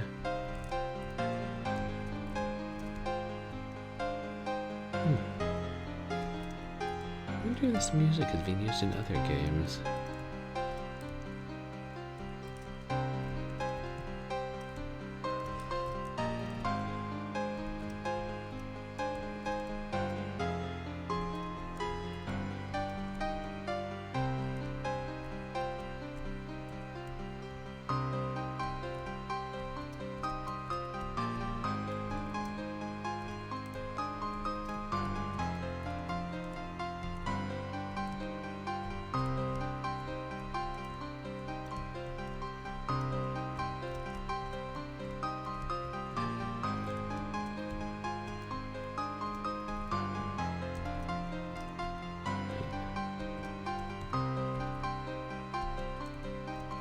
There's the door.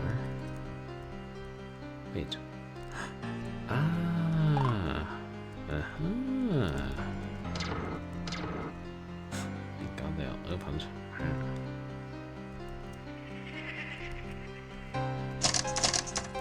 Oh, the witch. Our final boss. Hello, witch. Please die. Quickly. If it's not too much trouble.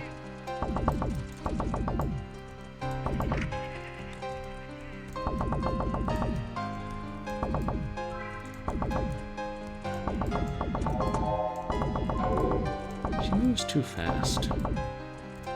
Oh, there she is.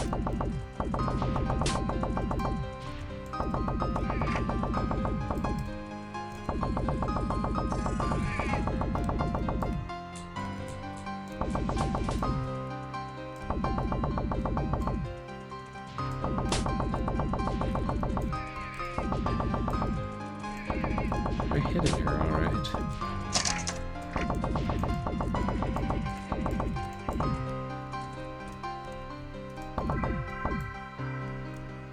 Oh my. Lots of ghosts. No, like really lots of ghosts.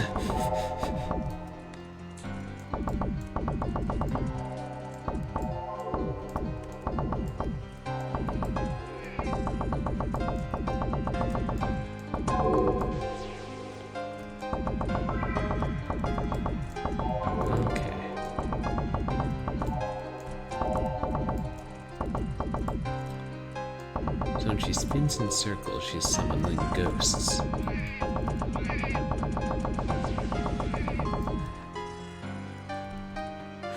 Yeah, I know. It is pretty cute. Wait, what am I doing?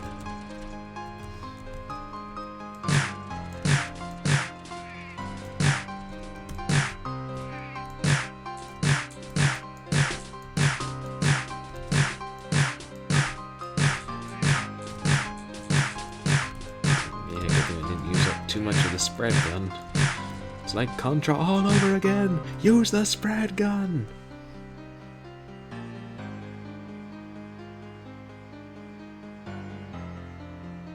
We have to restart the entire level.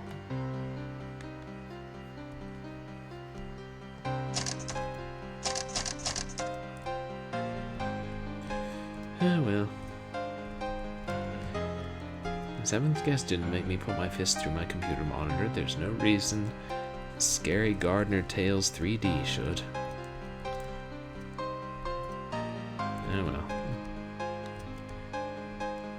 I have a better notion what to do now. I may also employ a TV in that dark maze.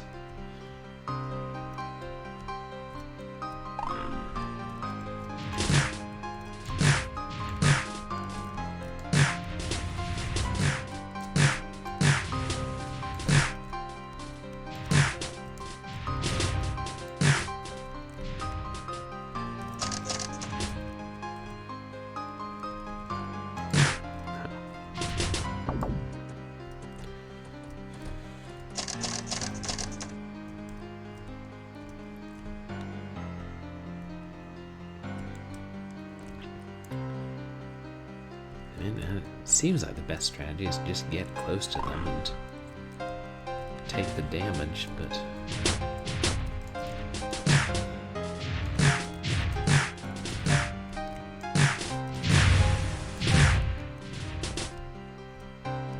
not easy to get close to them.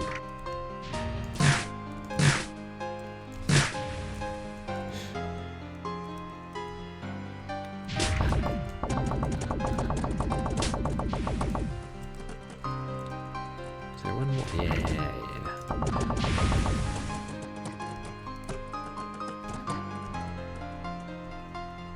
Okay. Did a bit better that time.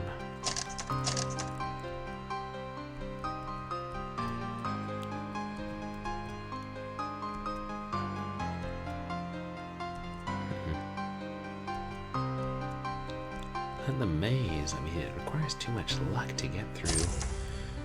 That part where you grab a key and trigger all the miasmas.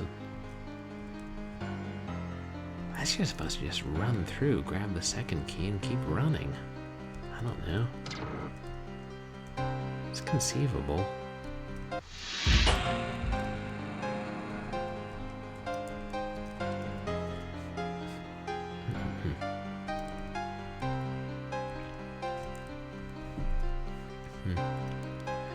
Now I'm realizing in some ways this game is similar to Splatterhouse 3D. So if I was going to play Splatterhouse 3D later in the month, maybe this wasn't the best game to choose.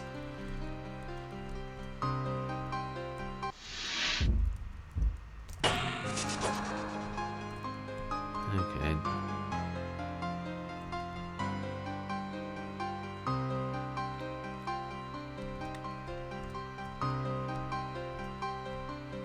Only down one, but close enough to the entrance.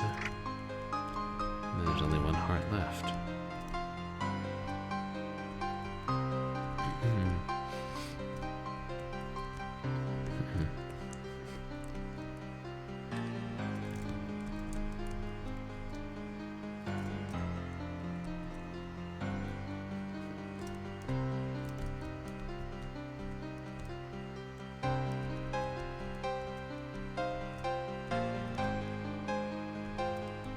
I wish there was a way to turn on the brightness.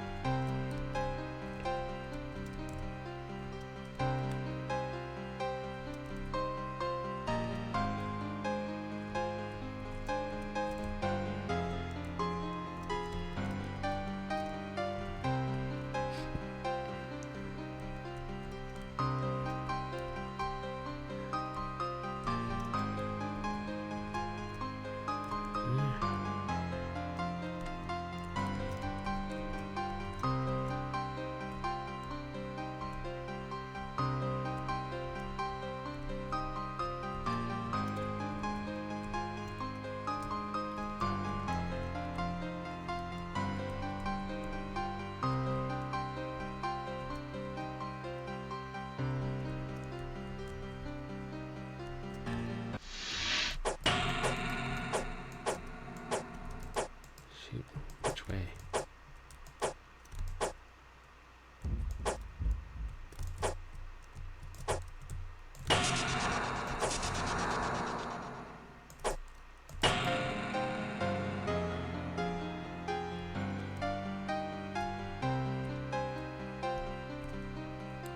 The thing is, when you fight those things, you completely lose your bearings.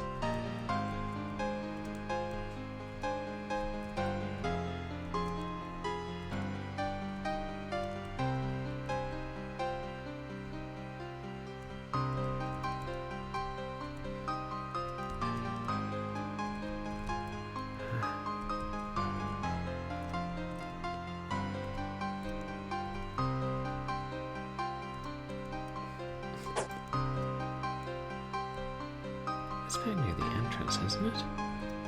That one candle?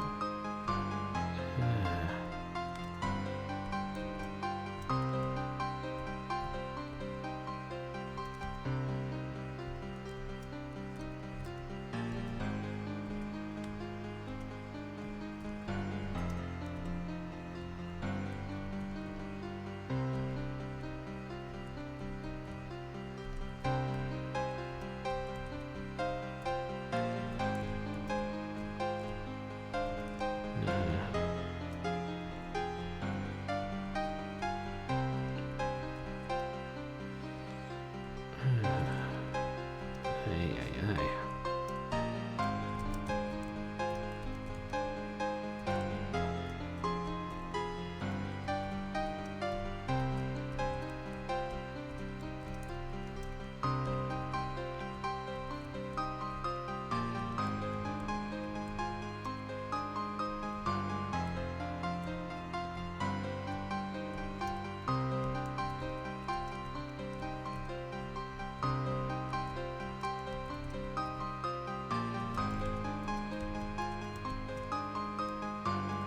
Okay.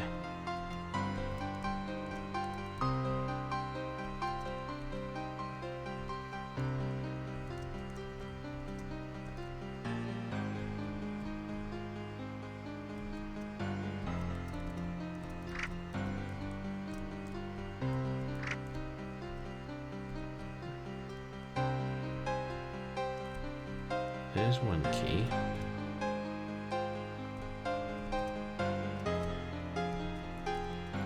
The other one is... I'm thinking running may be my best strategy.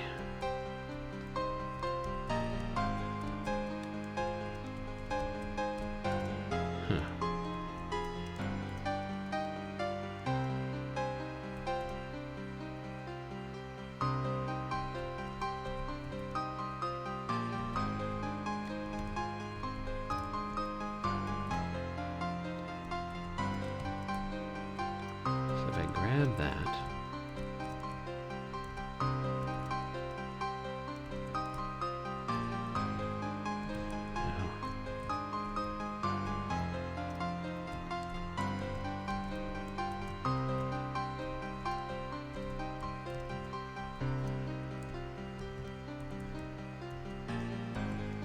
And I run past the gun, grab the other one, back to the gun, through the doors, and I'll just keep swiping and hope I hit a miasma. I mean, it seems as good a strategy as any.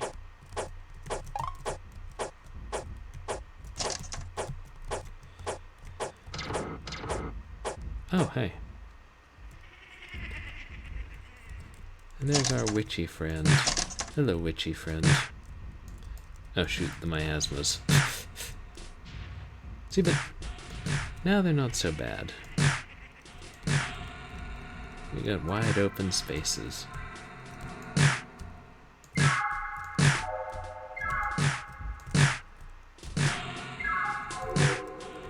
The ghost just bit me.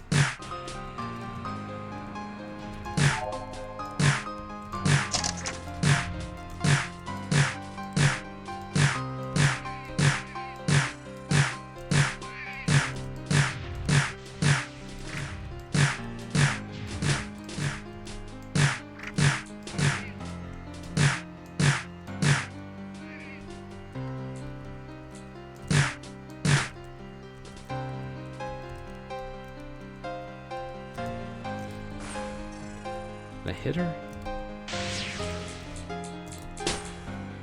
Oh yeah, I hit her.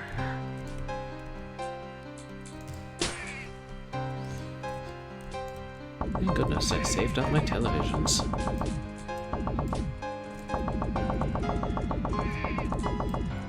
Burn, witch, burn. Oh, there's me burning. Congratulations. You've avenged your precious petunias.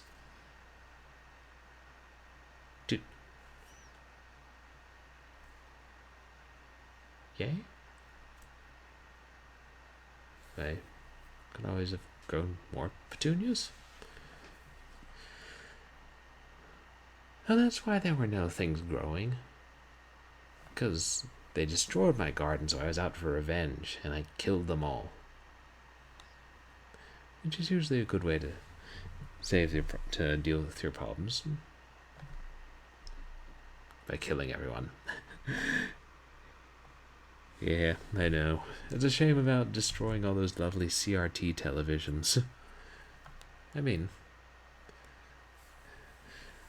I'm guessing He didn't say in the game, but perhaps in the README it says that the witch and the skeletons and the doors and the silhouettes and the miasmas and the fire bats, like, stepped on your flowers. And you were like, this aggression will not stand. And yeah, let's read the official README. There's no official README. Is there?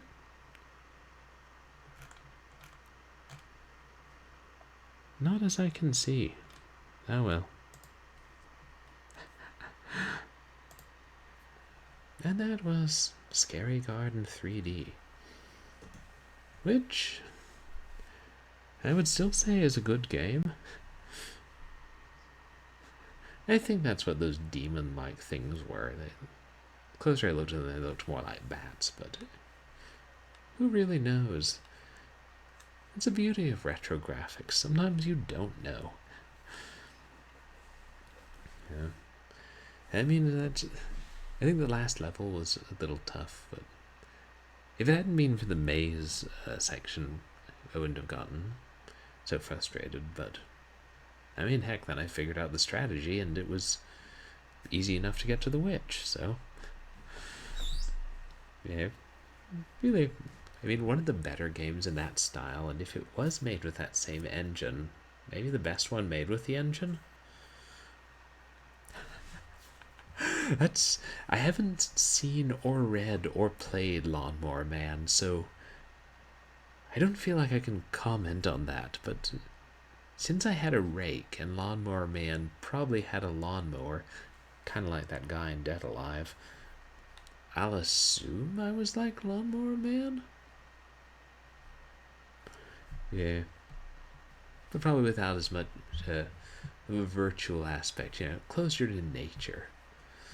Lawnmower Man of the earth, facing the world with my rake and my guns with hundreds of rounds of ammunition. Yeah. I mean, heck, sometimes gardeners take pot shots at the woodchucks, so it's not completely outside of the realm of possibilities, this game. Once one accounts for some of these things actually existing. But maybe those doors do exist. Next time you're walking down a dark alleyway and you turn around and you see a door that wasn't there, and then you hear it open when you're not looking at it, you might want to round a corner real quick, or that door might kill you. Yep. Yes, I've heard the Lawnmower Man movie took unfortunate liberties and wasn't as good as the source material. I don't know about the games yet, though. Apparently there were different ones for the Sega CD/PC and for the Genesis. I probably had a CD-ROM of the PC one floating around this house somewhere. Yes, I have floating CD-ROMs. It's a problem. Because, you see one go by and hey, Calculus 1. I was kind of hoping for Heretic Shadow of the Serpent Riders. Do you know where that is? And Calculus 1 is just like, no, and float. A woodchuck could get shot. Probably less wood than a woodchuck could chuck if a woodchuck did not get shot, unless a woodchuck got shot with the super soldier serum. And then, you have some 50-pound woodchuck lumbering around the yard, hurling cords of wood. And I'd play that game. If a woodchuck could Chuck Norris. That's a good one. And I'm sure we'll be hearing from Chuck Norris's lawyers. Yeah, everybody talks about Groundhog Day. Nobody talks about Woodchuck Day. One of these days, the woodchucks are gonna, petition to have that changed. Or just take super soldier serum and, chuck tree stumps at people's heads. I mean, that's more efficient. Maybe if there were more tree stump chucking and less petitioning, more things would get done around this government. Note that Purblind Gamer LLC is not, in fact, advocating any sort of violence. America's woodchuck. Oh, the groundhog. You're saying America is woodchuck. And yeah, Americans raid gardens. Americans eat lettuce. Americans get trapped and released elsewhere, and yet they find their way back to America. I mean, all of these are kind of true. Americans have brown fur. Okay, maybe not that. But I mean, if the woodchucks live in America, the woodchucks are Americans. Yep. Facts. Okay, it's... Oh, well. I should probably... Oh, the super soldier woodchuck. Yeah, right. It's like Captain America, but in woodchuck form. Yeah, Captain America had a woodchuck sidekick. I feel like that's not out of the realm of possibilities in the comic books. Comic books have been known to do strange things. Case in point, Howard the Duck. I mean, I haven't actually read any of the comics or seen the film adaptation, but I know of his existence, and I saw his cameo in one of the Marvel movies, and frankly, that's enough to understand the essence of Howard the Duck, probably. This has been Purblind Gamer talking about things he knows nothing about. Happens more often than I'd like to admit. Well, of course, I admit it. Plenty of people talk about things they don't know anything about and don't admit it. So which is really worse? Things to ponder. I should probably wrap up stream. My computer clock says it's 12:30. However, since I did not change my computer clock after flying, it is probably 3:30, which is slightly more egregious, even if it is Saturday night. But Squirrel Girl and Devil Dinosaur. My goodness. Are these things in Marvel Comics that I've never heard of? I mean, I don't know, Devil Dinosaur, that sounds like it could be a colloquial term for some venomous lizard over in Australia. Or Texas. True, but I feel like it's also more for us to play games we don't know anything about rather than talk about things we don't know anything about. I mean, of course we can talk about things we don't know anything about while playing the games we don't know anything about, especially if we talk about the games we're playing, which we don't know anything about, until we play them. And then learn.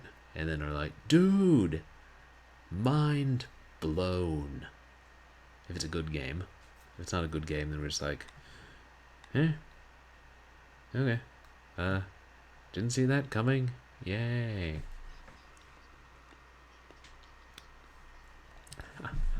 Squirrel Girl. That actually is Marvel. Wow. We're really reaching for superheroes at that point. Must be trying to be kid-friendly or something. I mean, unless she just talks to the squirrels and is like, hey, squirrel, go rip that guy's liver out and spit it into a well. And the squirrel's like, and goes and chews the villain's liver out and spits it down a well. Probably get away with that in like the Golden Age comics. You know, hey, bad guys die. As long as they're bad guys, it's okay. And as long as the hero doesn't, kill them too expressly. Remember, if a hero kicks a criminal off a 50-story building and the criminal splats on the pavement killed the criminal, not the hero. Because heroes don't kill people. Unless they're, really bad. Yep. That's my version of the world. Sometimes. I'll try and get a slightly better setup for tomorrow.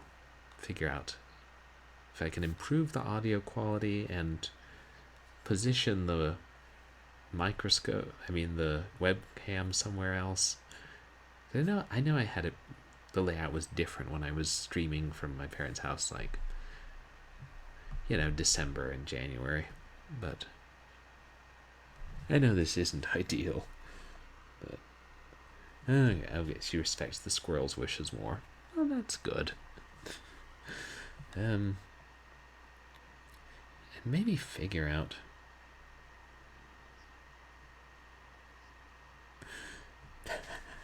Right, the criminal got themselves killed. It was them. And frankly, the ground shouldn't have been in the way. There have been plenty of times that I have said the ground shouldn't be in the way. Fall down, go out your front door. There are 3 steps down. Miss the 3rd one. Twist your ankle. It swells up. Still hurts a week and a half later. If the ground hadn't been in the way, it wouldn't have been an issue. If, there'd just been like a cloud there, and your foot could have swooped through the cloud, and then, as long as the cloud suspends you, we're assuming the cloud is sentient, like those clouds that just tried to kill us in the game. Clouds. You think you know clouds, but, as Judy Collins said, I really don't know clouds at all, because they try to kill me. I think that's what she said. Anyway. Exactly. It ain't the fall, it's the landing that makes you simply go splat. I'll probably find somebody to raid, since it is technically 3:30 a.m. here. Didn't I say that when I went back to East Coast time I was going to stream earlier? I had intentions. Still do. Ah, well. But we know that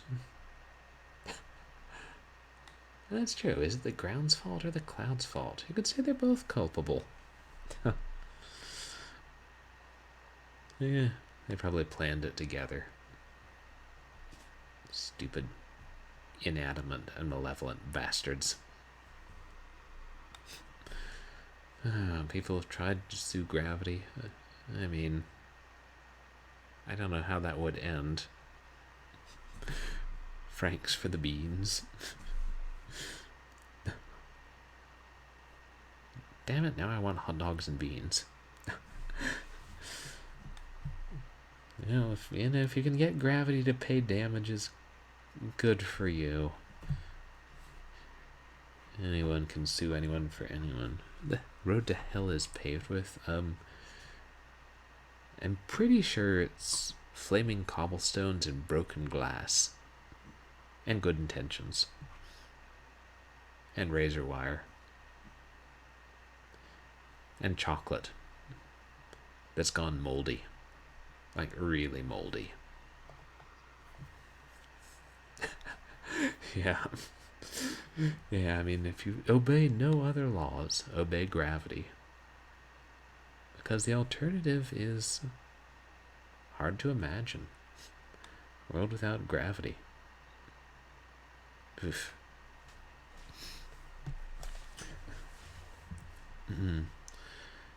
So coming up on my streams, tomorrow, the plan is still to stream Alone in the Dark, which I have here. I found my big box copy, and it's the floppy one, and I thought I had the CD-ROM one, but no matter what, I'll be streaming Alone in the Dark tomorrow, barring, I don't know, problems, even if it doesn't play the music very well from the CD, which apparently is a problem with DOSBox. And Wednesday, I believe we'll be finishing Prodigal, which we started last time, and which was unfortunately still had an interesting plot, but was getting significantly less scary towards the end of the stream. Well. And yeah, a good one. Yeah, these games, the titles can be taken. I could stream Alone in the Darkness, and you guys couldn't see me very well. And And then next short horror Saturday. I don't know, it's possible. I was hoping to try and do a stream playing Streets of Rage on original hardware with my baby sister as a special guest, but since I can't seem to get it to play the Sega to hook up to the big TV and play, I don't know if that would... The visuals would look good. Maybe I'll save that for Christmas or then find something else for Short Horror Saturday. But yeah, so this month, spooky games. So Prodigal, Alone in the Dark, probably Amnesia after that. Unless I decide on something creepy but more obscure. And yeah, I think that pretty much covers it. Let's go ahead and find somebody to raid.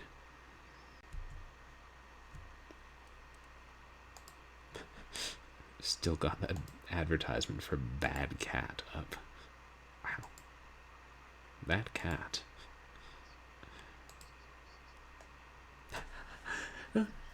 Not me versus my sister, us working together to take down the evil syndicate. I suppose we could end up fighting each other if we try to get the bad ending in Streets of Rage 1.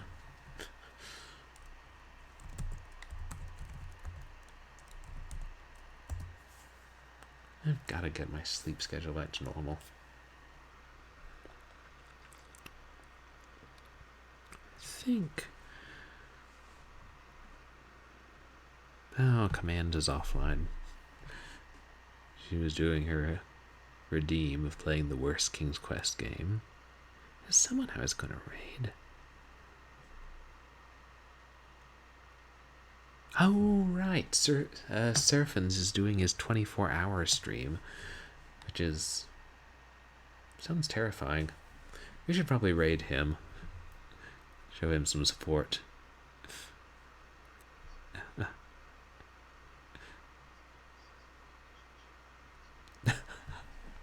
Ah, I see.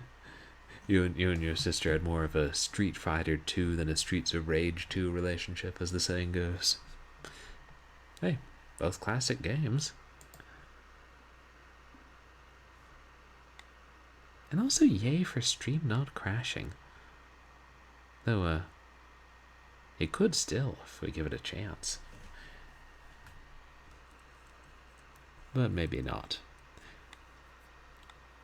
Hot damn. I know, 24 hours is long, and he's playing Mario Brothers 3. That gets nearly impossible towards the end. SMB2 is the only one I managed to beat.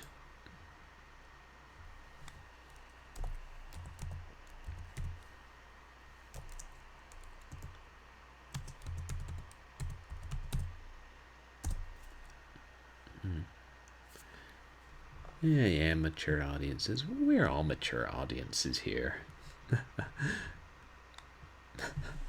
Oh my, throwing the Monopoly board. Well, I guess it's a good thing you had a physical board and weren't playing Monopoly on the computer, because, you know, throwing computers or monitors, dangerous, as we saw in Scary Gardener Tales 3D. Yeah, I appreciate everybody who came out. Feel free to follow me on Twitter and MySpace as well as Twitch. There are stream announcements, polls, random jokes and observations, and I don't know, whatever one uses Twitter and MySpace for. And it means a lot that you guys came to hang out, whether you're chatting or just lurking. I'm glad you're here. And sharing in strange games and listening to me sing strange songs from the British Music Hall. With apologies to all the veterans of the Russo-Turkish War.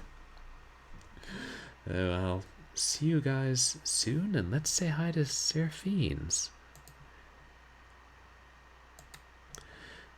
3 more weeks till Halloween, Silver Shamrock.